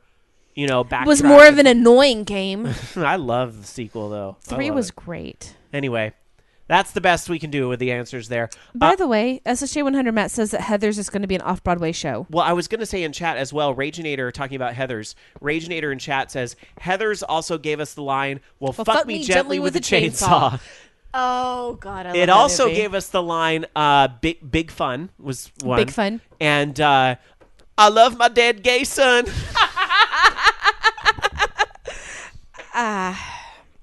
If you're a fan of Orange Lounge Radio, you do need to watch the movie Heathers. Have you seen the movie Heathers, Loki? Please tell me you've seen Heathers. No. Oh my God, Loki, you're killing me. Oh my God, you're that's killing the best me, Smalls. movie. All right. It also was like... They used to play it on Comedy Central like every other day. Great pate, but I really must dash if I'm going to meet that funeral. All right, anyway. Oh, God. Watch Heathers this holiday season. You'll thank us later. And it's the movie that got Que Sera Sera stuck in my head every time someone Yes. says the name Heather. Que Sera Sera. Anyway, last email. Dear Orange Lounge Radio, with the release of some less than stellar Wii U and Super Mario 3D World sales figures this past week, it has been provided yet another excuse for doom and gloom for the console. This led me to wonder when exactly sales figures started mattering to people who aren't investors, more than liking the games of the systems that were being played. I myself have loved my Wii U since release date, and it has absolutely changed how gaming has fit into my life. My boyfriend has become an avid gamer due to a mixture of first-party titles and indie releases that he would never have bothered playing elsewhere. The system never fails to create memories at parties, and Nintendo's mastery of the couch co-op style of gameplay is still as evident as ever. But even loving the system as much as I do, I am still given pause to doubt myself when I hear people focus so heavily on something as impersonal as sales data as something that should speak to the quality of a system. I understand that low sales numbers have a heavy implication on the future viability of a system, but what does this have to do with the games that are out? How are the existing games made any better or worse because fewer people have played them? People never seem to poo-poo games exclusively that are niche titles and have limited sales potential, yet any big budget or big name title that underperforms always seems to face this criticism these days. So my question to you is this. Now that companies make such public displays of game sales and sales data for gaming-related products are so easy to locate, is liking a product enough? I'm always willing to speak well for titles I enjoy, never to the exclusion of others whenever the topic arises, but is there something else that can be done to improve the image of products such as Super Mario 3D World, which will likely have its spectacular reviews overshadowed by being one of the lowest-selling 3D Mario titles ever? Was that it? Thank you for the entertainment you provide each week, and Daniel, because I don't say last names on there. I think that was a good email, and thank you for that. And thank you for your masterful grammar. Sales shouldn't matter to your enjoyment of the game. No, it shouldn't. And I think, don't we all? I mean, for fuck's sake, I like Xanadu. But haven't we talked about this on a previous show as well? There's those cult games that maybe not everybody necessarily played, but you love. Right? Like I talked about, there's a great card game called Cold Sept that's like Monopoly meets Magic the Gathering. Love those games. Yeah. But like they don't sell beans here. In fact, I think they didn't even come out with a 3DS version here because those games didn't sell very well, which was a tragedy. Yeah. But, you should like what you're going to like no matter There should be no shame in your game. Yeah. I love bad movies better than some of the top-rated Oscar-winning movies ever. I picked up Barbarella recently, and I fucking love that movie because Jane Fonda was hot. Sorry, but I mean, it shouldn't be a guilty pleasure. It should just be a pleasure. And if you love it, fucking love it. It doesn't matter how well or how niche or how many copies is sold or anything. Just like what you like. Yeah. I think you're right. I think there's a lot of well, it's the whole thing about some people feel that theirs has to be the best, that theirs is better than everybody else. It's that whole That's fanboyism. Awesome Unicorn. Oh yeah, in the chat. Yeah. Is it? Oh, well, that awesome. I love you, Awesome Unicorn, because I also read grammar and etymology books for fun. You should change your nick to Awesome Emailing Unicorn. What was I gonna say? You made me lose my tangent with that. Lose my thought. Barbarella Psychedella. Okay. But people should play whatever they want and like it. And oh yeah, the fanboyism. People will use sales figures and wield it as a weapon, as something like, look at what's going on with PlayStation 4 and Xbox One. They're both selling well. But still the fanboys are going to say, oh, well, but it's because of the number of regions this is selling in, and it's because of, such and such. And to be fair, we've asked those same questions on the show, but that's because we know there's spin going into this from Microsoft and Sony, and we are kind of curious, like which one is selling a little better, but that doesn't make the other system worse necessarily. I'm a Wii U owner. I like my Wii U an awful lot, even though I didn't necessarily care for the Wonderful 101, and I'm going to hear shit about that nonstop this week. But I love Mario 3D World. It is one of my top 5 games of the year for sure. And I know Nintendo's going to put out some great stuff for it in 2014. And there are more reasons to buy a Wii U right now than there are to buy a PlayStation 4 or Xbox One. Will that be the same story in 2014? That's what I'm a little worried about for Nintendo's sake. But 3DS will keep them afloat. And you know what? Like whatever you're going to like. There's lots of great games to justify a Wii U purchase. Love is not wrong, but it can sometimes be really gross and sticky. All right. Is that it? Yerp. That is it for emails. Mailbag at orangelaunchradio.com. And by the way, I would like to go back and still thank NARP for the email. Mm-hmm. Thank you for being honest with us and making your opinion known. I said thank you for that email as well, didn't I? But I didn't say thank you, and I'm saying thank you so that he doesn't think I'm a total bitch. Well, then... I'm only 95% bitch. Thank you to Degenerate Johnny, too, because I don't think we thanked him for the email. Thank you. Either. And thank you, Unicorn Friend with the great grammar. All right. Thank you to everybody who takes the time out of the week to say hello to us. We appreciate it. And thank you to anybody else who loves Xanadu and Barbarella, because those are the 2 best movies ever. No. You watched them at my I bachelorette party. I did. When we were eating Jell-O like, shots. What is this fuckery? And it was awesome, because I fucking love those movies. Of course, then again, I love Showgirls, and that's my Halloween tradition is to watch Showgirls. Which we did at my house and drank wine and watched Showgirls, and it was great. And Miss Monet was with us. Is she a gamer? Because we need to get her on the show. I don't think she is. But we should have her on the show anyway. We should. She can teach a pole dancing class during the show. Our friend Monet is a pole dance. I used to work with Monet, which I knew Monet before. I knew Rob, and I knew Monet separately. And then I found out that they knew each other. It's like my circle of Rob. Yeah. Because there's Kat and... Yeah, Kat through Rocky. And you guys know Mystique. Yep. Mm-hmm. So... Through my for my birthday party last year, Monet had a pole dancing class. We talked about this on Horde House because Extifer came to the pole dancing class, and he was really good at it. And then, this was so random. Apparently, him and Monet ran into each other at, a Postal Service concert, and they remembered each other. Cool. The world is such a small, funny place sometimes, isn't it? But no, there was mention on my Facebook about doing a Cards Against Humanity session. Good times. All right. Good time. All right. Because I've been getting my 12 days of Cards Against Humanity. All right. This is too much talking about people that our listeners don't know, so we need to get into the We need to introduce our listeners to these people. We do. We need to get into the FUs of the week.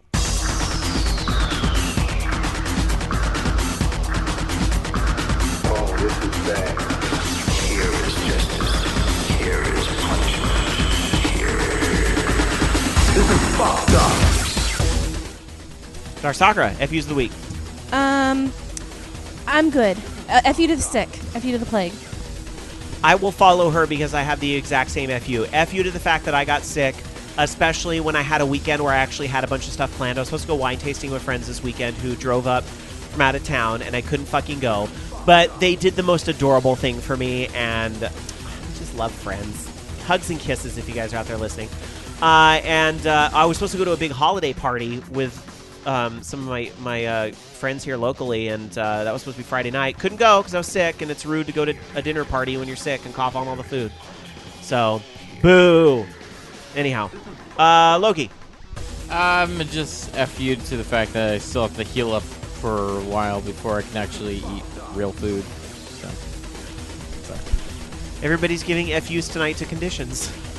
It's a theme tonight. You should puree some turkey. Why not? Let's give an FU to Volition and Deep Silver for their fucking broken ass game. So I would like to play that. Oh, I have another FU. Yeah? And it goes to you and Victoria. Hey, FU. For Frivolo. Oh, it's great wine, isn't I it? bought a bottle, and normally I'm not a sweet wine person. As I described this to Victoria, it tastes like angels pissed in my cup. It was amazing. Frivolo's really good. Frivolo's- That winery should pay me money for that endorsement, but For the record, don't buy it at Whole Foods. Go to Total Wine because it's $4 cheaper. Just saying. or just go to the winery. It's not far. Well, if you live here. You've never taken me. You need to take me, Rob, next time you go. All right. Let's see. What else do I want to say? We got a couple more stories for you guys, and then Twitter topics in the Skype line at 1-877-GAME-OLR, and our username on Skype, Orange Lounge Radio. Although I got to admit, I'm a little bit worried. Bobby didn't have a single caller tonight on his show. Are we going to get people to call into Orange Lounge Radio? We shall see. Coming up in a moment. But first, some quick stories here. Loki. So the Oculus Rift is moving along. They just received $75 million in funding from the venture capital firm Andreessen Horowitz, led by, I guess, Mark Anderson. Why does it seem like there's too many, or Andreessen? There's too many letters in these words. It's like they have extra E's in there. Anyways, and he's the founder of Netscape. Man, I remember Netscape. That was the browser to go to before Firefox. It was. Netscape was the bomb. Yeah. Dial into Prodigy, then fire up Netscape. You know what we used to call it back when I was on AOL because there was a big rivalry? Nutscrape. No. Prodigy, I mean. We called it Buttagy. For some reason, we called it Buttagy. That doesn't even make sense. I know it didn't. And Netscape, by the way, was a Nadscrape. Oh, I always heard Nutscrape. Yeah, so My first website was designed in Netscape. That shit was the bomb. So anyways, so they apparently they liked what they saw, and I'm sure $75 million in funding can only help. They've already secured, I guess, previously $16 million in the first round of funding in June. So I'm very very curious to see what happens. Hopefully one day I will have an Oculus Rift myself, but getting closer to this total immersion, future or something. Bobby Blackwolf in our chat room says, on Prodigy, we just called AOL because that was insulting enough. I remember AOL when it was DOS. I remember when it was free because they kept sending you those 30-day trials. No, I remember having a fished account. I remember I didn't fish it either. I remember when AOL was Quantum Link on the Commodore 64. And yeah, I used to dial into BBSs on my 300 baud modem. It's hardcore, bitches, hardcore.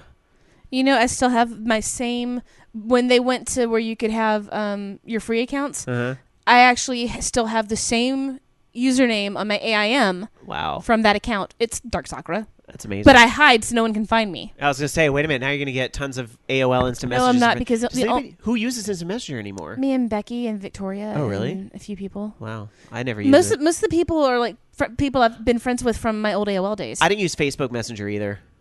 I have a messenger that I prefer, but even then, I only talk to like 2 people on it. I only keep AIM up because there's maybe like a handful of people, and sometimes some of my friends from Alabama are on it. It's all text messages now. It's kind of where people went. Yeah, but it's easier to type. Yeah, I understand. All right, one more story for you guys, and don't read too much into this, but it's very exciting to know that Nintendo has renewed the trademark for Metroid Prime. And a lot of people are doing, shaking and crying because, this means there's going to be a new Metroid Prime on Wii U.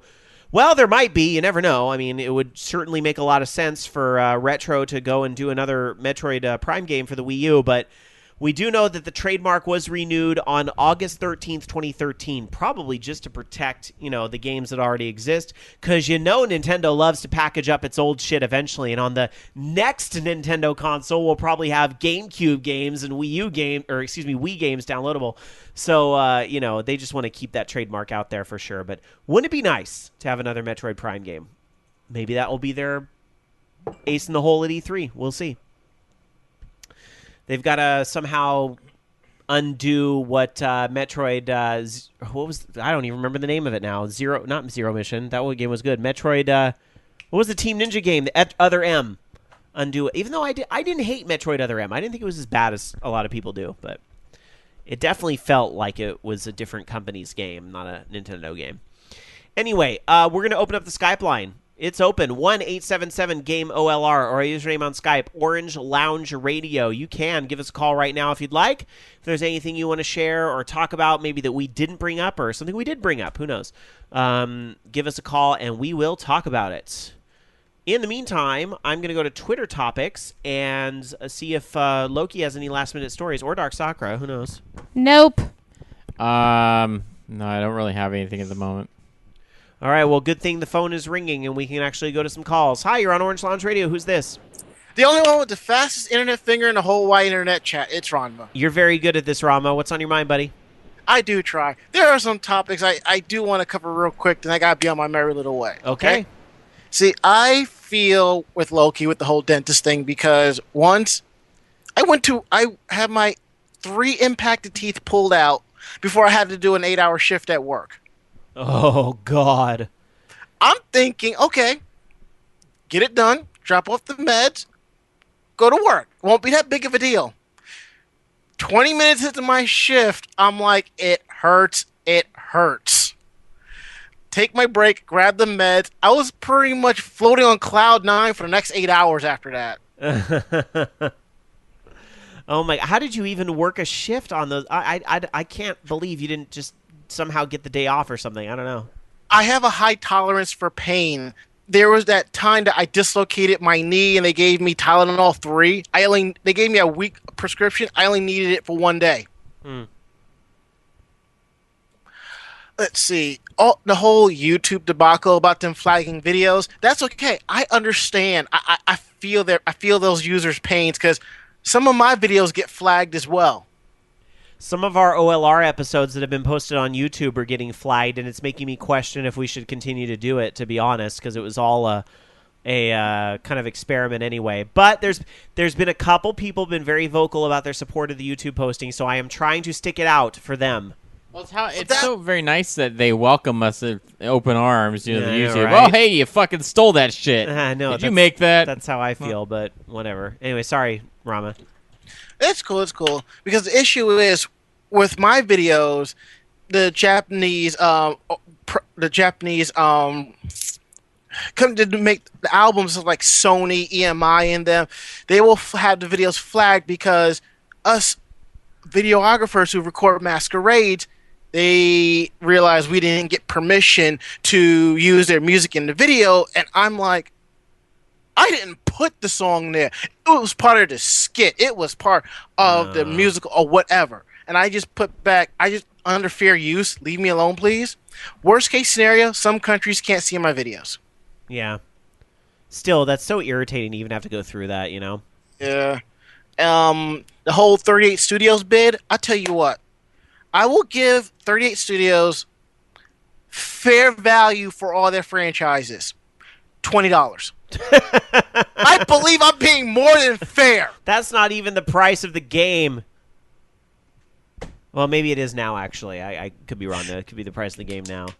You get my point. Exactly. I'm just thinking there's not a lot of call out there for a sequel to Kingdoms of Amalur, although I know some people really liked it. It's not like I heard nothing. It's not like it was a crap game. It was decent from what I hear, so I'm actually kind of surprised no one wants the sequel rights, but whatever. It's weird. Yeah. And last thing before I get out of here. Yep. I am returning to my Pokemon roots. Oh, you going back to Red and Blue, or what? What are you doing? I'm playing the game again. I picked up a copy of Y. You know what? The new 3DS games are really good. I gotta say, are you having fun with it so far? I don't know. It's still sealed. I told myself I am not unwrapping Y till I finish A Link Between Worlds. That's fair, because I was gonna say, if you're gonna sit there with an unopened copy of the game, I will sick Shane Alinko on you. He will use his powers. By the way, I'm fairly certain that Dan's gifting me that for a holiday mess. I'm getting X. Sweet. Oh, nice. I told him I wanted X. There you go. So Well, you'll have somebody to trade Pokemans with. I only bought the game for one reason. No. Toys R Us had it on sale last week or week before last for $20. I got Best Buy to price match it. There you go. It's a good deal. It's That's a steal for that game. That's what I did with my Mass Effect 3. Yeah. Got it for $10 cheaper. Why not? Yeah, and then everyone on my Facebook's like, "Can I get it for X? Can I get it for X?" I'm like, "I don't know. Take it in, ask them. They might be nice." A couple of people have said Best Buy was able to price match it for X as well because they're practically the same game. You know? They are the same game, pretty much. So, all right, Rama, thanks so much for the call. Appreciate it. Hey, no problem, dude. Take care. An anime jam session. Everybody listen Tuesday nights. Oh yeah, one more thing before I get out of here. Yeah. Next week, I do believe, is the 24th for our show. That's going to be our final show of the holiday before we take a break. Uh-huh. We will be doing the anime jam session or getting crunked Christmas Eve special. You guys are going live on Christmas Eve? That's impressive. You guys are hardcore.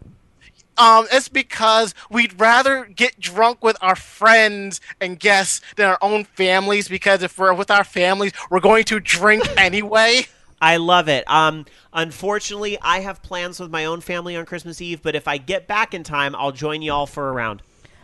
I'm probably going to have to drink to make it through our Christmas Eve. I know, right? All right. Well, you don't want to spend Christmas with your family. Spend Christmas with the drunken bastards at Anime Jam Session. I love it. We'll have a great show. But you still have one more show before that, because this week coming up is the 17th. Yeah. So this week, we have a lot of stuff coming up, and then that following week, all bets are off. All bets are off. You know what? This week is the Horde House Holiday Special, and I'm going to tell you, it's a doozy. Hold on to your butts. Well, Rob, I only have one thing to say about that. Huh. May the fierce be with you. Okay. All right. Talk to you later. All right. Bye. Have a Beyonce day. All right.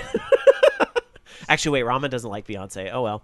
1-877-GAME-OLR. May Jesus be with you. Our username on Skype, Orange Lounge Radio, all one word. Again, that's 1-877-GAME-OLR or Orange Lounge Radio on Skype. Let's go to the phones. I think we have another call. Hi, you're on Orange Lounge Radio. Who's this? This is Raginator. Hey, Raginator. How you doing? No, pretty good. What's up? Well, two things. I was going to do kind of a rant about the whole YouTube group, but since that's going to take a little while, I just want to get the quick thing out of the way. Since I'm feeling a little generous, I'm going to do a little game giveaway for Steam game. Ooh. Yeah, in fact, this weekend, since it was a Steam sale on Dino DA, where the game was basically $2 for a single copy or 4-pack for $6, I can't figure what the hell. Pick up the 4-pack, Nice. keep one copy for myself, give away $8. He's Santanator tonight. Tonight he's Santanator. Yeah. So I kind of figured, what the hell? Give away one of the copies on the game of the game tonight on OR. And what we'll do is, I'm going to ask a question directly in chat. That way you guys don't get an unfair advantage, because of the delay. And the first person that answers the question directly, go ahead. Just shout the answer out in text, in chat. All right. We'll get the game. All right. Then you post that question in chat so we can. And I'm posting it right now. All right. Giveaway question. On Steam and according to record, what is my most played game and my total play time? Please list the game's full correct title. I'm gonna let the chatters have it, but I'm almost positive I know what it is. And I does it have to do with cards? I can't say. All right, I think it does. There's your hint. All right. So you wanted to rant a little bit on the YouTube thing. Now I'm going to ask you to try to keep it a little bit concise because we do want to end the show at a reasonable hour. But what's your thoughts on the YouTube thing? All right. Here's the thing. On one hand, I know that companies, be it Nintendo or Valve or Microsoft, whoever, they would like to protect their IPs. That's understandable, but at the same time, fans, be it Bobby Blackwolf, yourself, me, whoever, we like these games, we want to support games, and we want to promote the games. And what we do is show off these games, and we're effectively giving these games free publicity. We're doing PR for these games, and the game manufacturers are not paying us 1 red cent for this promotion. Let me ask you this, though. Raging, I'm going to interrupt you real quick just to ask a tough question because, yes, we're giving the games free publicity, but doesn't a game maker have a right to say, I don't want that publicity? That's one way to look at it. I didn't look at it that way or consider it. But at the same time, I can't figure out why a company wouldn't want free publicity for the game, because I would imagine that, assuming that the game isn't crap, they want publicity for the games because usually it'll garner extra sales. Like, case in point, earlier this year, Bobby Blackwolf on Twitch, he had showed off Sacred Citadel, which is that Go Forth and Conquer game, and I saw his stream, and I liked the game, bought the game. So what was it, Deep Silver that put the game out? They made $15 off of me because of that stream. So yeah, I mean, but that is a testimony to when it works. But so I guess a company does have the right to say they don't want to do it. But the thing that really irks me about the whole thing, Ragenator, are the people. I mean, if the gaming company puts in the injunction, that's one thing. Fine. Nintendo doesn't want their games to have monetized YouTubes, or they want the money or whatever. Fine. That's their prerogative. But it's when you have these other websites like 4Gamer or Machinima or whatever, and they're the ones that I get Content ID matched with. That's not right, because that wasn't their. It wasn't their stuff to content match in the first place. It wasn't their game. You know what I mean? So, yeah. All right. Ragenator, I got to let you go. Let us know, though, in chat who ends up winning that code, and we will talk to you later. All right. Have a nice night. You too. All right, 1-877. That I always love the generosity of the listeners too, to be giving away codes and stuff like that. Good luck. Although I kind of think Dark Tetsuya said what I would have said, so I kind of think he's going to win it, but we'll see. 1-877 Game OLR, or a username on Skype, Orange Lounge Radio, if you want to give us a call. Let's see. Going to some of the tweets that we got tonight. Reddertainment sent us a tweet that we did touch on earlier in the show, but just to mention it again, the Read Only Memories Kickstarter got funded. Yay! And I noticed Mid-Boss Games even retweeted our tweet that we were going live tonight, so they're supporting us just like we supported. You guys rule! You guys rule. I'm feeling the love. I am feeling the love. Just you wait for Gamer X2. The whole lot of you are getting glomped. Right, Dark Sakura? If I get to go. All right, you will. Okay. All right. We'll make it work out. So Rob, you have to cosplay with me. Oh God. Okay. If I lose 20 pounds, then I will cosplay with you. That's not gonna happen. Fuck you. I had to go there. No, Rob. Fuck you with something hard and sandpapery. No, it can happen, but I would invite you to go to the gym with me. I go to the other gym. I know you do, but I can get you into my gym. All right, anyway. We'll talk later about that. Meanwhile, we got some tweets. Trust me, if my fat ass could lose 20 pounds, you could do it easy. No fat shaming. We shouldn't fat shame No, but ourselves. I can say I'm fat if I want to. Nah, but I saw that video this week. But anyway. You know what? I feel for health reasons, I know I can be better, have a better body than the one I'm at. You know what? Huh. As long as you love you. I know I do love me, but I know I can do better. Yeah. All right, anyway. Moving on. Awkward talk. Moving on. We have some tweets. SHO and Hunter Matt. Guy trollingly applies to a college football coaching job, citing his years of Madden and NCAAF playing.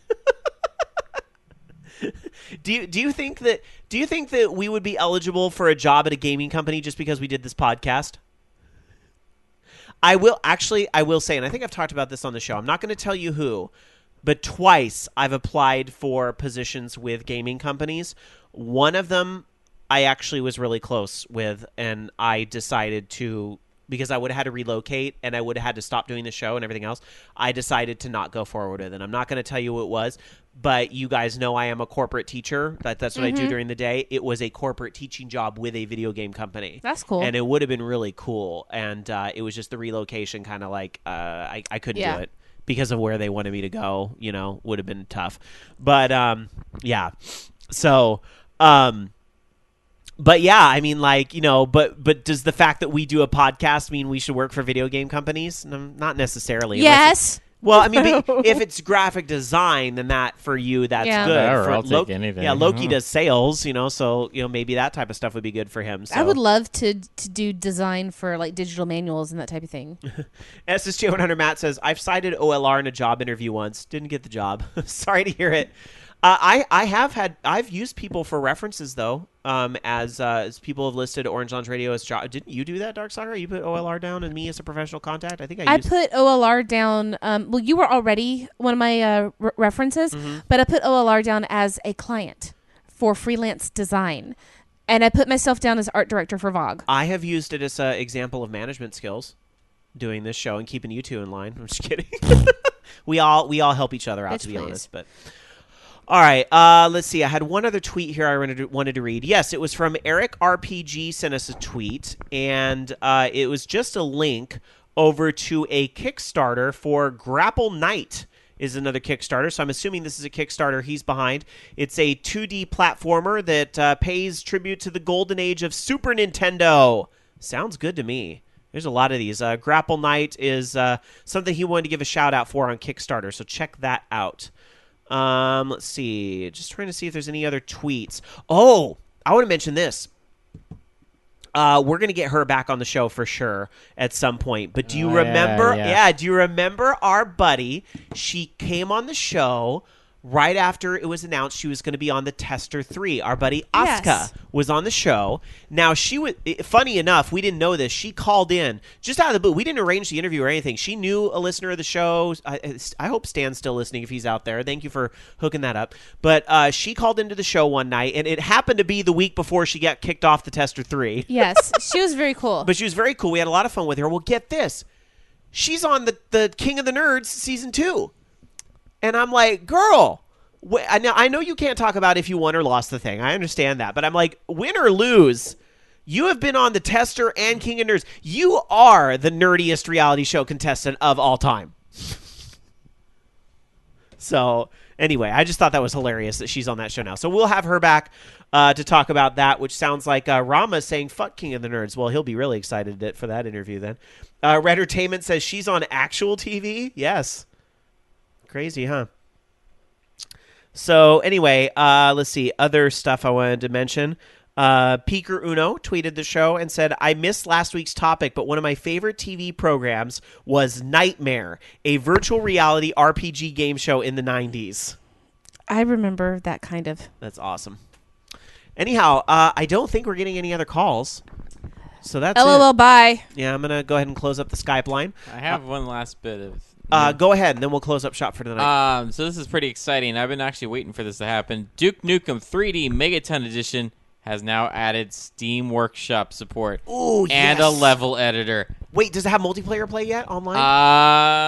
I'm assuming if it has the level. I'm surprised it doesn't if it already. But anyways, yeah. There's a bombshell announcement I could use. 60 maps for download already, and they're adding their own rating system and mini forum. And the game's also 75% off until tomorrow, which means I'm going to buy it right now. Oh my god, I just realized something. I have to check Drunken Robot Pornography. Why? See if they've updated. Ooh. Because remember, I've still been playing the alpha. That's right. Me too with Audio Surf 2 has been getting little updates here and there. So, and now I've got my Steam card, so I can buy. Yeah, I think I'm going to have to buy the game. It's only $2.49. Is it really? It's only $2.49. Ooh, that's a good one. That's a good one. All right. Shadow Warrior and Duke Nukem 3D together, $3.74. Tempting. All right. that's going to do it for another episode of Orange Lounge Radio. Thank you guys so much for listening to us, staying here for the whole show, the whole way through for us. I hope we could entertain you during your day with our chatter about video games, wherever you're listening to us, whether you're here live Sunday night just chilling with our show, or if you're listening to us on your commute or at your work day on Monday. Thank you so much for taking the time out to listen to Orange Lounge Radio and supporting the show. Support independent broadcasting. There's so many hardworking people like us out there that do this just for the love of it. Please go forth and download lots of indie podcasts. Remember, word of mouth is key to the success of this show, because there's so many of these big corporate podcasts that have much money in their pockets that can buy the promotion and so forth. We can't do that. So all we ask, if you enjoy the show, tell a friend or two about the show. Help us spread the word. They're not as cute as us. Mm-hmm. No, they're not. They're not. We're very pretty. We're super adorable. Absolutely. We are the most prettiest. Thank you guys once again for checking out the show. Leave a nice review. If you wouldn't mind saying a nice word on iTunes reviews, that would be great. Or Stitcher reviews are hugely helpful too. I directly attribute the increase we've had in our exposure on Stitcher to those of you that are taking the time to write reviews. So thank you so much. And I don't know what else to say. Thank you guys again for listening. You guys are great, and have a great holiday season. Let's go around and get everybody's final thoughts. Loki, your final thought for tonight. You have another game to play now. What's that, Duke Nukem? Or Actually, it's 2 games. What? Duke Nukem and Shadow Warrior. All right, we'll work on it. My final thought for tonight is I may just have to get that Grand Theft Auto 5 on sale. I think Loki might have finally broke me. We'll see. Dark Soccer, your final thought tonight. It wouldn't let me buy you a Fractal on my Steam app, so I have to do it when I get home. Aw, shucks. But you're worth the $7. That's always. I love you more than nice Loki. Feeling. He only spent $3 on you. I spent $7. Hi. Wait, what? $3. I spent $3 on me. Oh. What are you talking about? See? I would have gotten you Fractal if you didn't already have it. Leave us reviews that are nice and sweet because we're cute. That's right. Or to paraphrase, we're OLR and we're pretty. Mm-hmm. How's that? All right. Well, thank you guys again. And Bobby, too. Have a wonderful week. Bobby is especially pretty. All the VOG shows, damn it. We're all pretty. And all the indie shows you listen to. I mean, there's lots of great ones out there. I know a lot of you support various indie shows. I know a lot of you listen to the shows over on All Games. They would love to have your support with Stitcher Reviews as well. I know a lot of you, maybe like Gamertag Radio and some of these shows that have been on, like, ages like we have, they all appreciate the support. So. By the way, I'm just throwing it out there. I'm actually planning on doing a Let's Draw series. And what would that be? You just draw? Well, pretty much. I get votes for a character that someone wants to see me draw, and I will do one once a month and give it away as a freebie. That'd be fun. A little community. Yeah. Gather round. So instead of a let's play, it's a let's draw, and I don't have to worry about people breathing on my shit. She's just like Bob Ross, but they're bitchy little clouds. You know what? Actually, you know what? What? That came up in my oil painting class last week. Yeah. I was like, I can't be like Bob Ross. My clouds are a little angrier than his. And he's like, so are they fussy little clouds? I'm like, yes, they are. They're fussy. All right. Well, we hope you and your bitchy little clouds have a wonderful week. We'll see you next week. Same bat time, same bat channel here at Orange Lounge Radio. Good night, everybody. You've been listening to Orange Lounge Radio. Orange Lounge Radio is a production of OLR Studios. To join us for a live show, tune into VogNetwork.com Sunday nights at 6 p.m. Pacific, 9 p.m. Eastern. The views and opinions expressed in this program do not necessarily reflect those of the staff of Orange Lounge Radio or VOG Network, but you know they were all still true. See you next week.